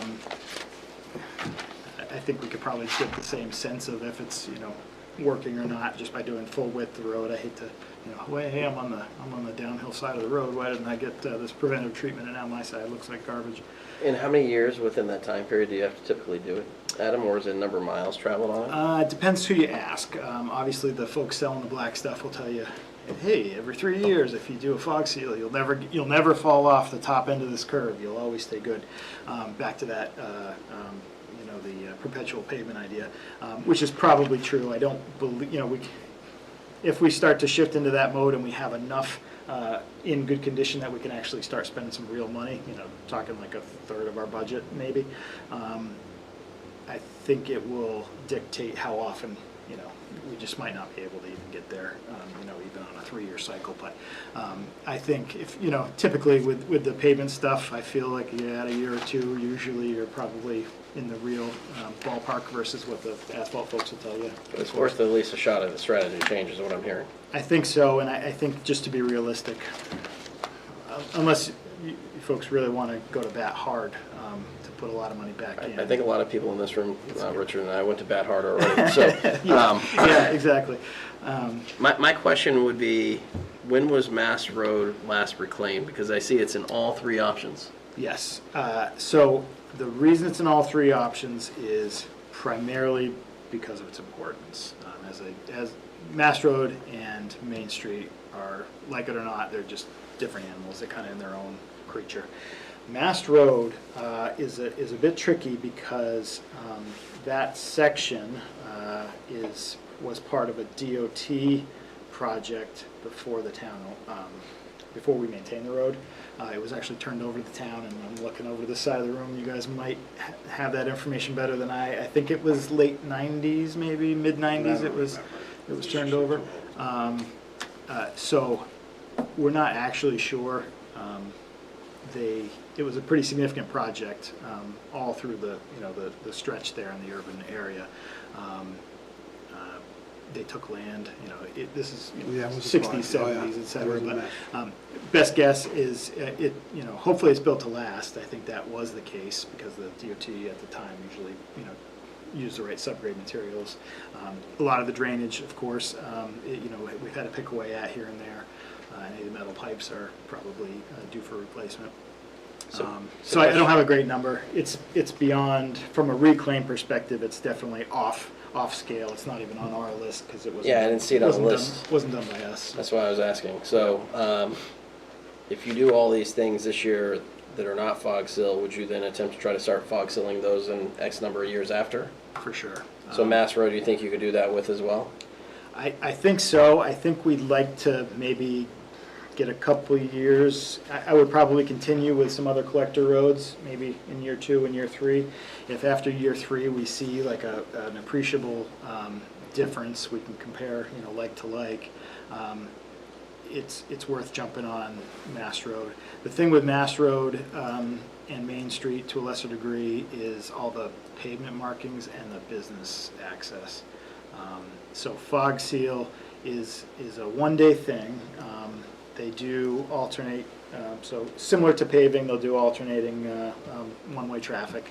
In the case of Mass Road, we have that center turn lane, so it provides us a little bit more real estate, but there is a period of time where it shouldn't be tracked while it sets. So you've got to kind of do it in the dead of summer when you get the best drying. But it also is maybe the kind of thing where do we disrupt and we have to repaint every single pavement marking, which is a lot. I think that's a discussion maybe for once we see, okay, is this going to be a permanent tool to add to our toolbox? If we do Mass Road in one of these options, it'll be coming due about the time we're making that decision. And if so, do we want to hop on and extend it to a road that's that busy? There's a lot of hand-holding that would have to happen with business entrances and all that. When you talk a little bit longer, you can drive on a mat of asphalt, a new asphalt, pretty shortly after that last roller pass. What they're telling me is it's a few hours, so it's a little bit more touchy. Last year, we had talk, and I know this is last year, how crucial it was to get Church Street done. Yes, So, and that's not anywhere on your list. No. not on these. And you've got it listed here twice. Once was very poor and another one poor. Yes.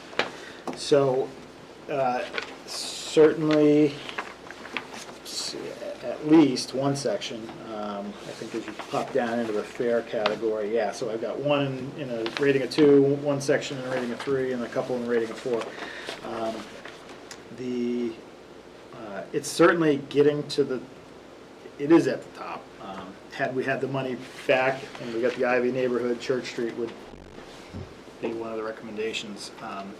Pretty expensive because of the sidewalk needs.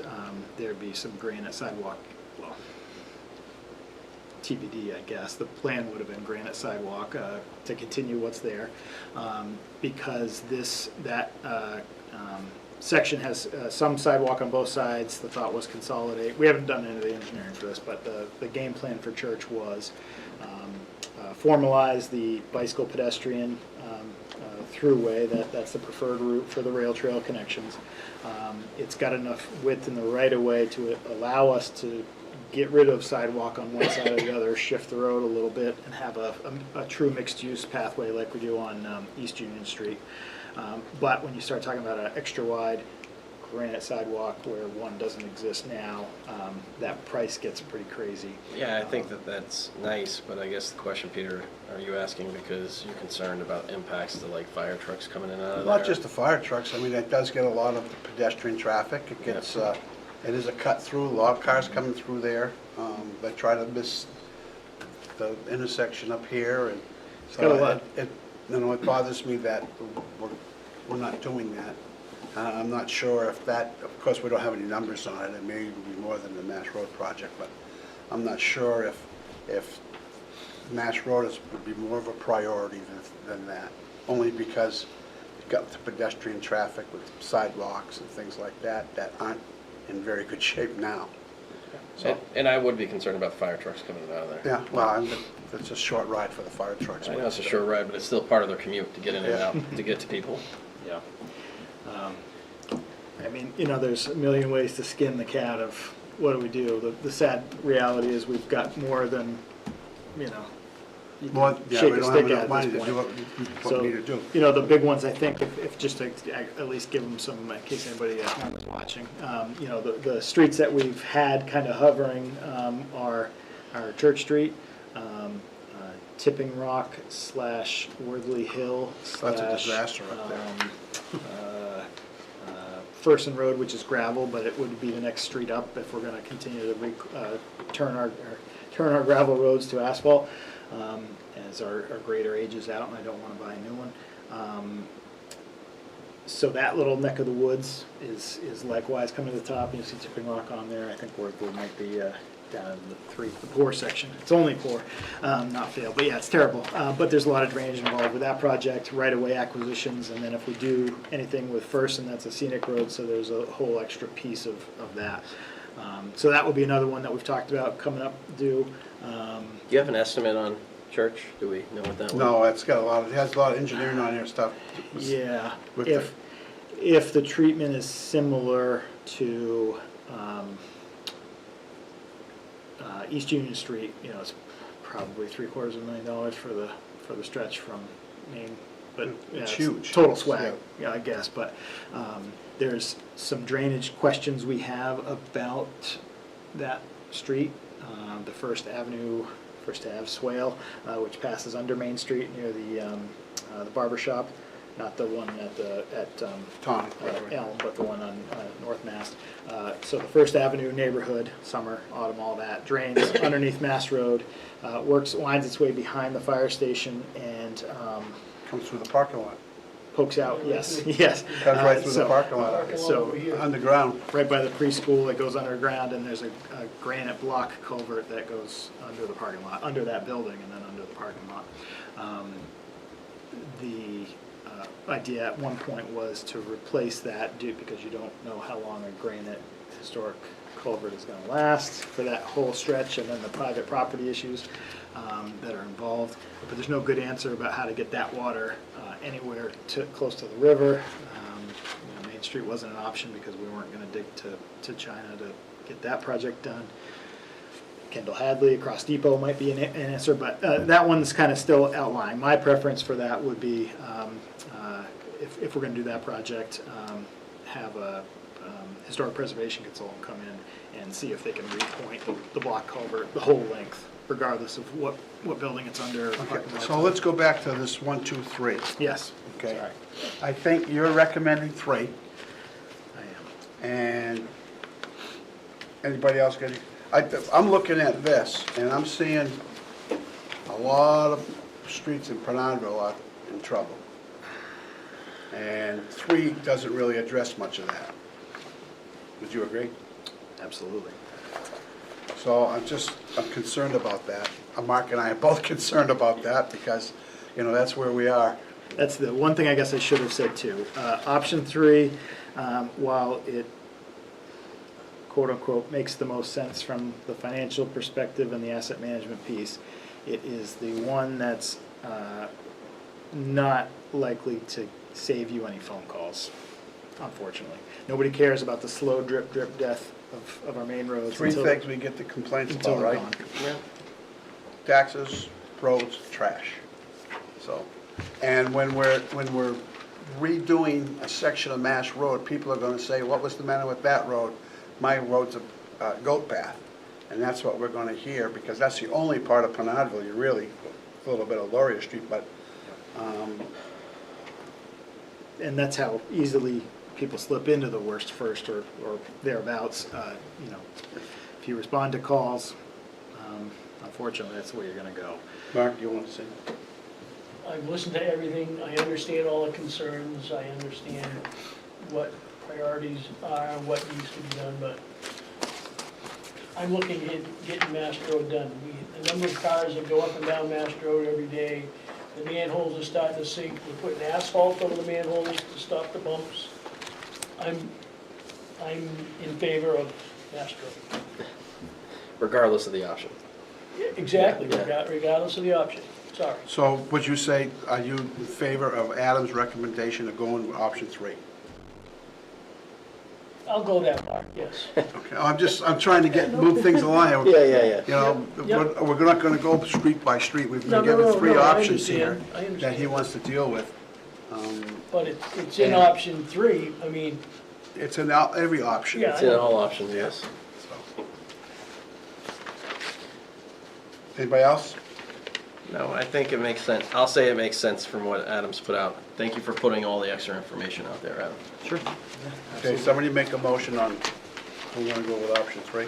you made that motion, Oh, somebody you needs to did? second it. I second it. Motion by Mark, seconded by Joshua. Any further discussion, questions?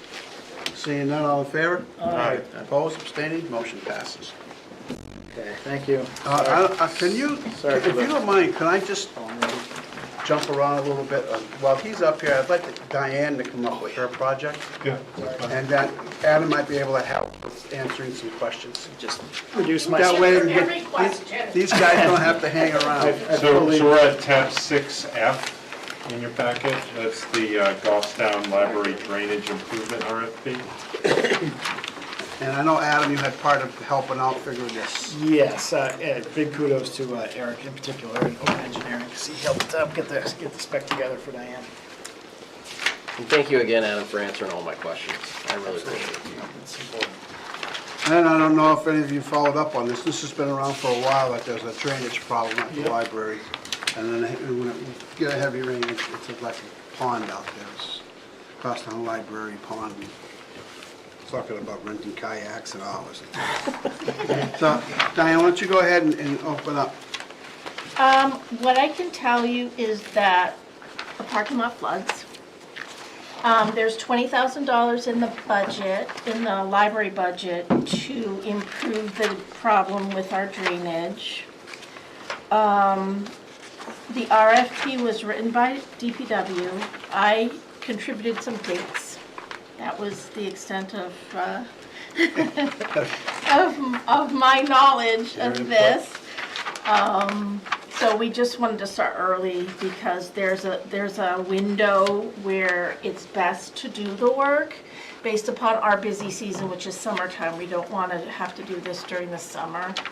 So really, that's why we kind of rushed to get this together. As they looked at it, was $20,000 probably gonna cover it? Well, that was the amount of money that DPW actually gave me to put in the budget. So Okay. we won't know until these numbers come back. We do know that we won't have enough money to pave the entire property, the entire parking lot. So that'll come maybe next year, and we're working on those numbers. Actually, those numbers will come through this as well. And that will probably go into CIP for 2026. So, One one piece, I think Diane mentioned it when she proposed her budget last year. We had looked at options to improve the drainage as part of the Elm Street project that we finished last summer. But the elevations of the existing structure down in the hole there in the lot it was too low already to get water to flow either to High Street side or to the Elm Street side. And then there's some private property concerns where even if it was going to flow, we would have had to work out some kind of an easement. But without pumping, it doesn't make sense. And if you're going to pump, the best way to go is just the shortest route to High Street. Anybody got questions? I just didn't want to have to sit there forever waiting. Need a motion? Yep. I move that we allow the library to move forward with RFPs for 2025 library drainage improvement project. Seconded. Motion by Jim.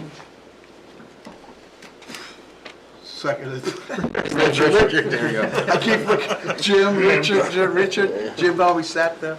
Seconded by Richard. Any further discussion or questions? Seeing none, all in favor? Aye. Opposed, abstained, motion passes. Great, thank you so much. You're We'll be welcome. back for status update. Sure, thank you all. Thank you. Thanks again.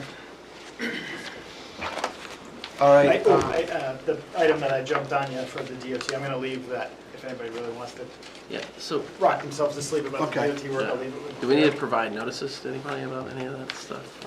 Or for any of the work that's happening in town around that? DPW handles all the door hangers, and maybe you can kind of just talk about how you. Yes, talk- work and with sorry, neighbors. just so I don't go off on the wrong track, talking about the DOT's work or Yes. ours? Okay, so DOT to this point has only informed town officials. I do know that the previous couple sections of work, they either left it up to the towns to do it or nobody was going to. They do have traffic signs as part of the project that they'll Sure. put out ahead of time, but I think it would probably behoove us to have an alert on the town website. As we get a little bit into the summer and we get a firm. We get a little more firm closer date, to the date, so I we agree. can certainly put one out. Awesome, thanks, Evan. You're welcome. Okay, Derek, you want to start with town administrator's report? Sure. At tab 6A, you have your committee meeting schedule. Tomorrow night at 6 p.m., the Budget Committee will meet at Goffstown High School. Wednesday, we do have one change. The Goffstown River Advisory Committee will not meet, so that one will be crossed off. At 6:30 p.m., Library Board of Trustees at the Public Library. And at 7 p.m., Parks and Rec Commission at the Parks and Rec Building. And then next week, on Wednesday at 7 p.m., Conservation Commission will be meeting. And Thursday, 7 p.m., the Planning Board will be meeting. You do have an updated consent agenda that was left out for you.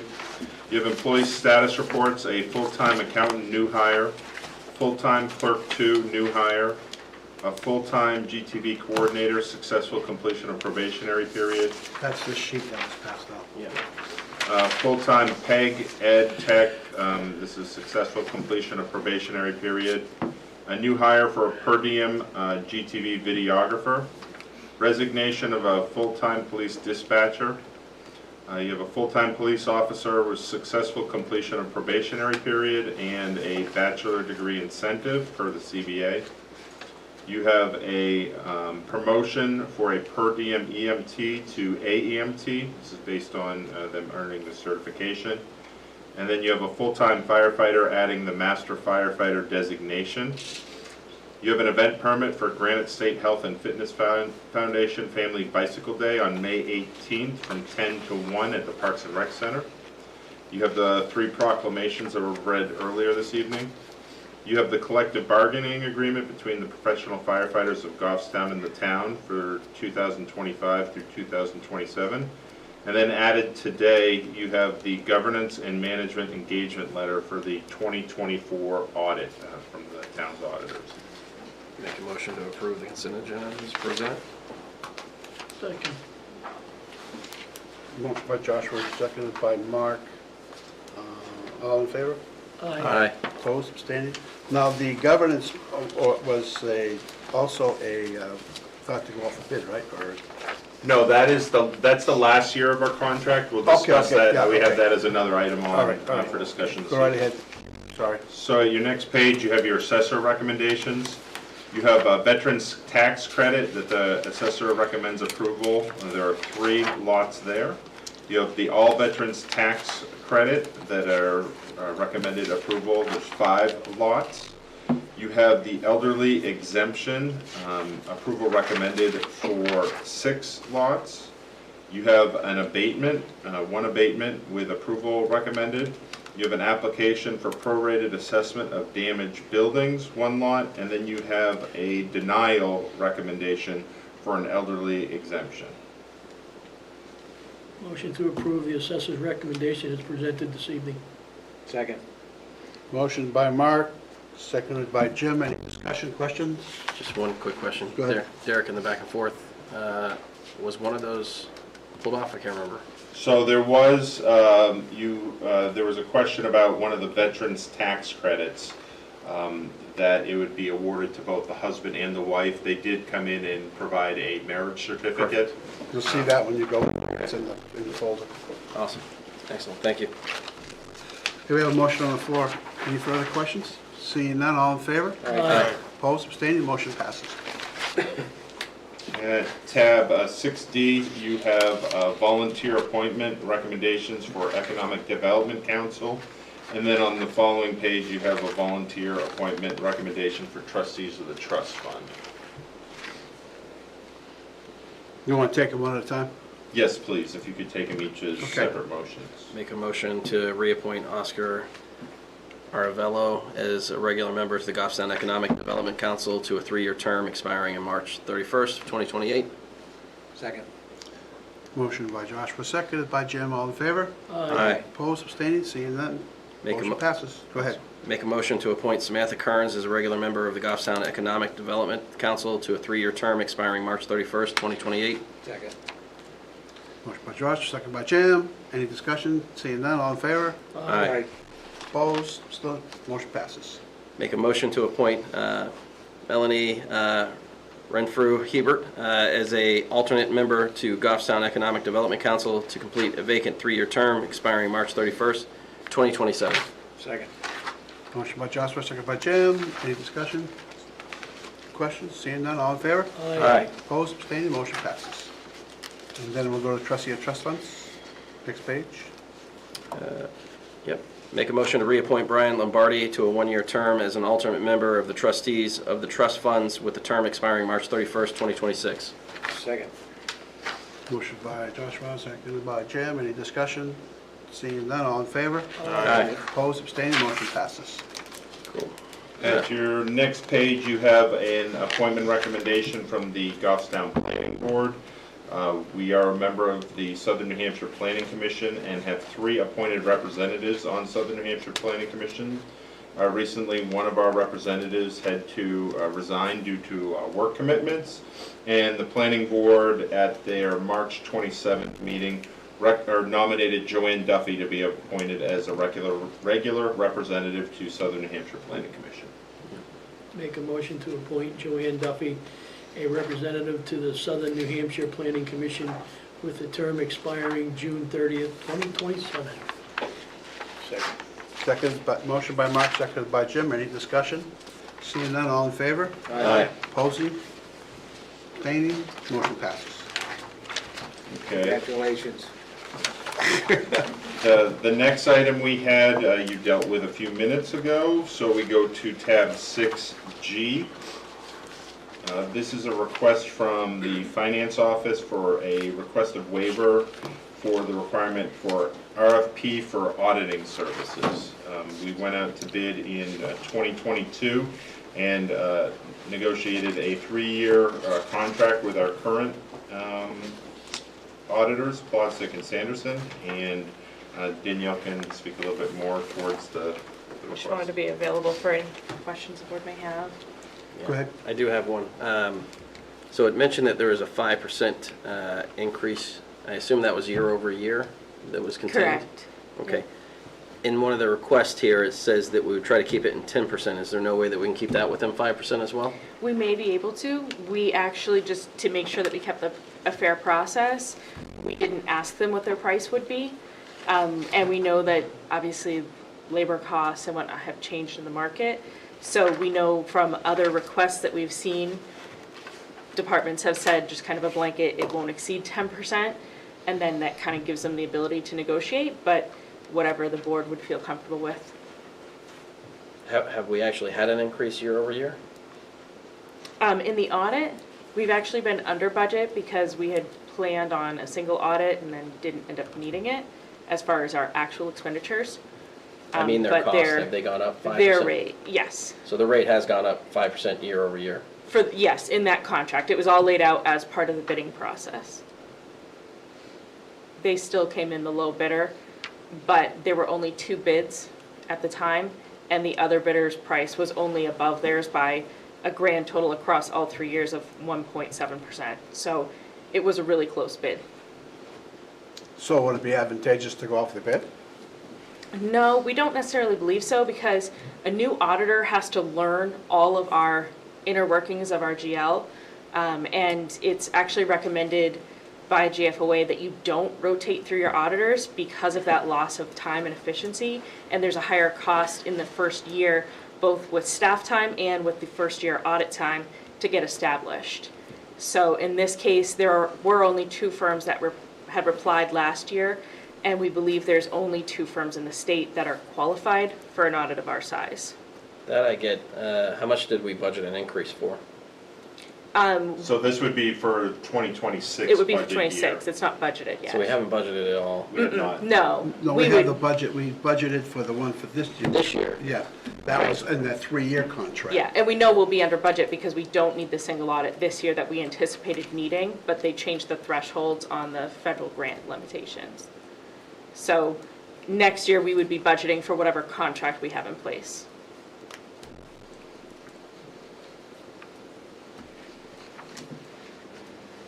Motion, somebody? I'll move to waive the purchasing policy RFP requirement and authorize the finance director to negotiate a contract extension with Plazek and Sanderson, PA of Concord, New Hampshire, for a 3-year period with a cost increase not to exceed 10% in any given year. I further move to authorize the town administrator to sign the 3-year engagement letter for auditing services for the years ending 2025, 2026, and 2027 as presented. Second. Motion by Jim, seconded by Mark. Any further discussion? Yeah, Questions? one discussion. Go ahead. Given the fact that like constraints are being put on town budgets, obviously for states and stuff like that. Now, I think saying 10% when we're basically gonna get, reduced to like 2.5%, and the budget only increased 2% this year. I don't know if it makes sense to say, hey, you have 10%. Well, when the budget's presented, you have to say to them that our auditing costs went up this much, and that's what, you'll have a solid number. I mean, that's just the way it is, and if they say, we're only gonna give you a 2%, well, then you have to throw in these increases and things like that and say, well, 2%'s not gonna cut it, what do you wanna do? I mean, I'm not sure if your 2% is gonna work. So, Mr. Chair, if I may. Go ahead. Our intention would be to come back to the board with what they give us for pricing for the next 3 years and let you know what the final negotiation resulted in. Our anticipation is that it would not get near the 10%. Quite frankly, I wouldn't expect it to be much more above 5 because of the patterning we've seen. Also in our purchasing policy, we do favor Goffstown-based businesses. In this case, this one is out of Concord and the competitor was Manchester. However, the partner in Plotzik is a Goffstown resident, and they are very interested in not only maintaining Goffstown as a client, but making sure that the tax base isn't overtaxed by excessive costs from any vendor. Well, if that be the case, I wouldn't think that even 5%. I think we should be aiming for like 2.5%. We will certainly name that. We don't go into any sort of negotiations, whether it's for auditing services or utilities or anything, by saying, here's our budget, stay under it. We say, we've been given an opportunity to let you have this first opportunity to discuss with us if you'd like to continue as our vendor, and then we start the discussion to see what their costs are. I mean, they obviously have their own overhead costs that are a factor. And what happens if it comes up to like 7%? Does that come back for us to agree on, say whether or not we're gonna go to RFP? I'm just curious what happens in that process. That's not how the motion It's reads. The not. motion No, would I was be just gonna up, say, that's up. not what the motion is saying. The motion is Up to saying, 10%. giving him, let him make the decision. So if you wanted to set that threshold lower, you could. If they don't meet that threshold, I think that is an indicator of the market, and when we go out to RFP, at that point, you're subject to the firms that bid. And I think there was at least one project last year, the Continental paving project at Fire Station, at the Pinardville Fire Station, that came in significantly higher than if we had not gone out to bid. So normally, we don't recommend going to, avoiding the bidding practice, but because GFOA does say that you should have some type of relationship with your auditor, for almost 20 years, we were with another auditing firm before we went back out to bid and went with this. So, but yeah, if the board wanted to set a lower threshold, and then if they're not able to meet that, the board could amend the motion and do that. I don't know, you sat on the budget committee before. What's your opinion on this, Richard? Well, my opinion is that flexibility in a negotiation that we're investing in our town administrator is probably pretty important. That being said, capping it at 10% is pretty high. Maybe 6 as a cap, not a target, would be better. And if you don't get it, Have to go out to bid. Or you could negotiate a higher percentage. Could it be brought back for discussion on whether or not we would accept the hire or not? well, the motion that's on the floor right now is to let Derek I know, negotiate. negotiate it up to 10. But let me finish. Let Derek negotiate it. Now, if you don't want to do that, we can amend Jim's motion to do it a different way, but you need, I'm not sure if saying a cap is the way. If you want to do that, then I would just say you're going to go out to bid. If you go out to bid, you get what you get. Because that's what you want to do. There's already a cap in the motion though. But what I'm saying is, if you want to go with a lower cap, they don't believe that 10% is even going to be, they're going to hit the 10% mark, but they want to be able to go to the 10% mark. And just so you know what a 10% mark is, currently in this year's budget, we have budgeted $28,000 for auditing services, of which we're not gonna spend all that because we had budgeted for a single audit, which we will not need. So you're talking about the difference of 5% versus 10% is, $1,500. Okay, So, thanks for that clarity. All right, I think I'm good. If we think we can get it down below that, I mean, ideally, Yeah. the lower the They'll better. work, I think. I'll certainly report back to the board, so you know. Okay, so we have a motion on the floor. Any other discussion, questions? Seeing none, all in favor? Aye. Opposed, abstaining? Motion passes.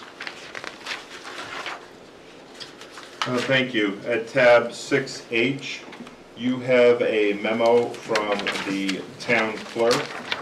As you are aware, the town clerk is retiring, and the town clerk is making a recommendation to appoint a deputy town clerk. She's recommending the appointment of Robin Perry, who is currently a supervisor of the checklist. In your packet, you have her memo as well as the appropriate RSA 41:18. I also provided you a copy of the town's non-union compensation plan. This is an elected position, but it is compensated on an hourly basis in line with other non-union employees. But is the deputy town clerk an elected position? It is not. Okay, so that wasn't really it's not a elected position until that person's elected. Correct. So I'm not sure. So then perhaps then you would not be speaking about the compensation piece of it.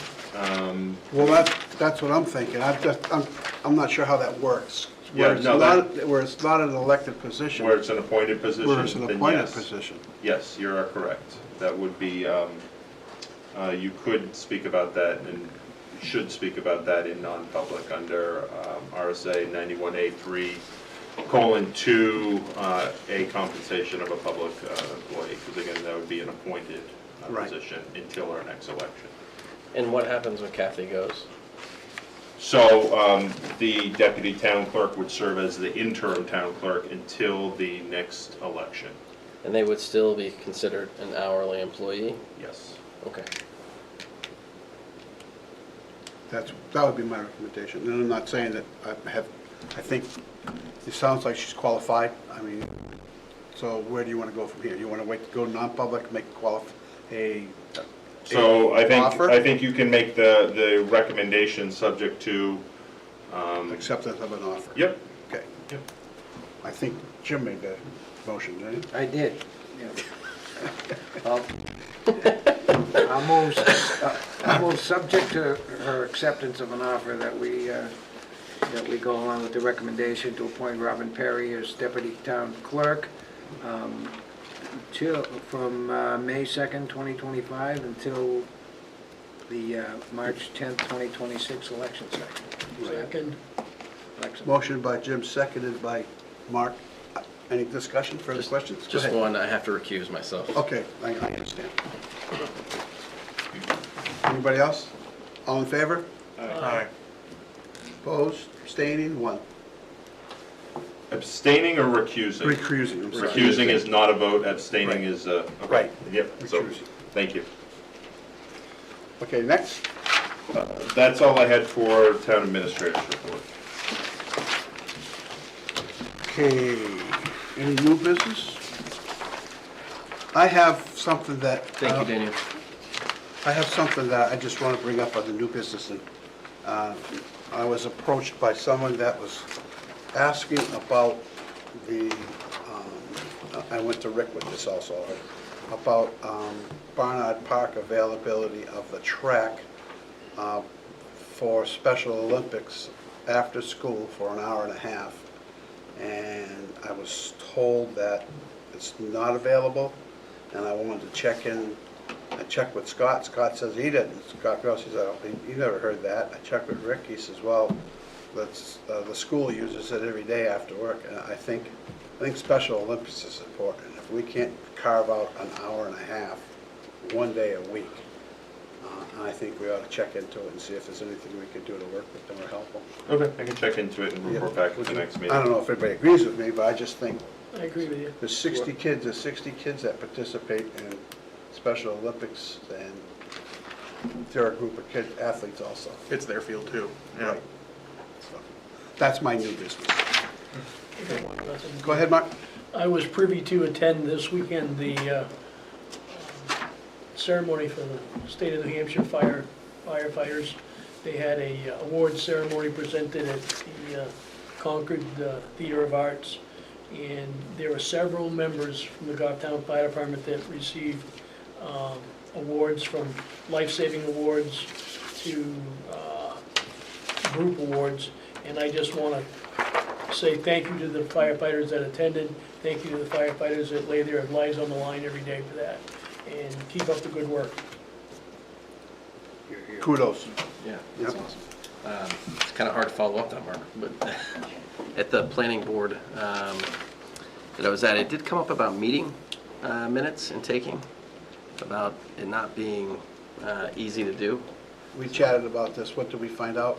Yeah, so we're working on filling that. That's a contracted position historically, and we do have a couple of people that expressed interest, so we're reaching out to them again to see. We have been having staff do the planning board and the zoning board minutes, but they've gotten a little bit backed up on those, so we're going to try and relieve them of that load. When do you think we'll have an answer for that? I'm hopeful to get that for their next meeting so that they have someone in place. We've had some success with using some of the AI for your minutes, but we haven't rolled that out to other offices. Yeah, they said that they didn't have success with that, so I'm curious. Some of the elected board members did not like the format that it comes out. It's a little bit more summative, more generalized, where they've been used to a very almost Verbose? Yes. Okay. Yeah, almost like a transcript. So. And that's typically not what minutes are, right? So. Well, planning minutes are important because that's, they come back, we We get the most court cases out of our land use board. So I think that was the feedback that I received, that because of that, it was important to have more minutes that were more like a transcript. Well, the AI systems typically, just because I have some experience with them, can do both. So like you can actually get full. The one that we're currently using is a little bit more cumbersome, because what you do is you generate the transcripts first, and it's a little bit, it's tough to, you have to go through that whole meeting and go every time there's a transcript to make sure that it's got the right speaker. Whereas now, because we're doing more of the summative, you can kind of go through that step a little bit looser. Yeah, okay. I said I would bring it forward. I just needed to understand, like, where we're But I at. know, and Joanne will tell you the same thing, and so, we've gone back, we had to go back like 15 years to look up stuff that, from minutes, of thinking like, the Back Road project there, that had to go way back to get the correct minutes to see what happened from. Okay. So I think it's important, you have to have details in the minutes. Okay, perfect. Anybody else? Yeah, I got one thing. Go ahead. Kind of in the same vein, certainly not as much potential for volatility in outcome, but the library is continuously exploring different options to get their meetings televised or live streamed so that people can more contemporaneously view what's going on at the library. And that's really all I have to say about that. Are we working on that? IT director's in the back there, he's shaking his head yes. He's working on a ton, Yeah. so. All right, great. So we're still on the number one, we still haven't got anything going on that yet, on the old business?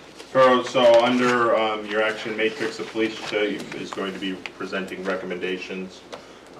Just a reminder, we did go out to bid for a space needs analysis of the police department, so he'll be bringing forward recommendations at your next meeting for award of that. And firehouse sub-grant? Yeah, we haven't heard anything on either of those grants. Cap grant for the bridge? That one, they presented Southern New Hampshire Planning, and we're just waiting for, we anticipate that DOT will be making that announcement in May. And fire tower, I see the tower truck's out for some rust repair, and solid waste, just out of service at the garage for brakes. Yep. Anything else? Seeing none? Anything else, Derek? No. Motion, Mark? You have a second public comment, I'm sorry. Oh, I'm sorry, does anybody have public comment? No. Mark? Motion for non-public RSA 91A:32A compensation, what was the other one? Was there another one? Both of them come. It's all under compensation. Second by Jim. Let's have, yes? Yep. Yes. Yes. Yes. Yes. Yes. Okay, that'll conclude tonight's public portion of the meeting. We'll be going into non-public now. Thank you for watching.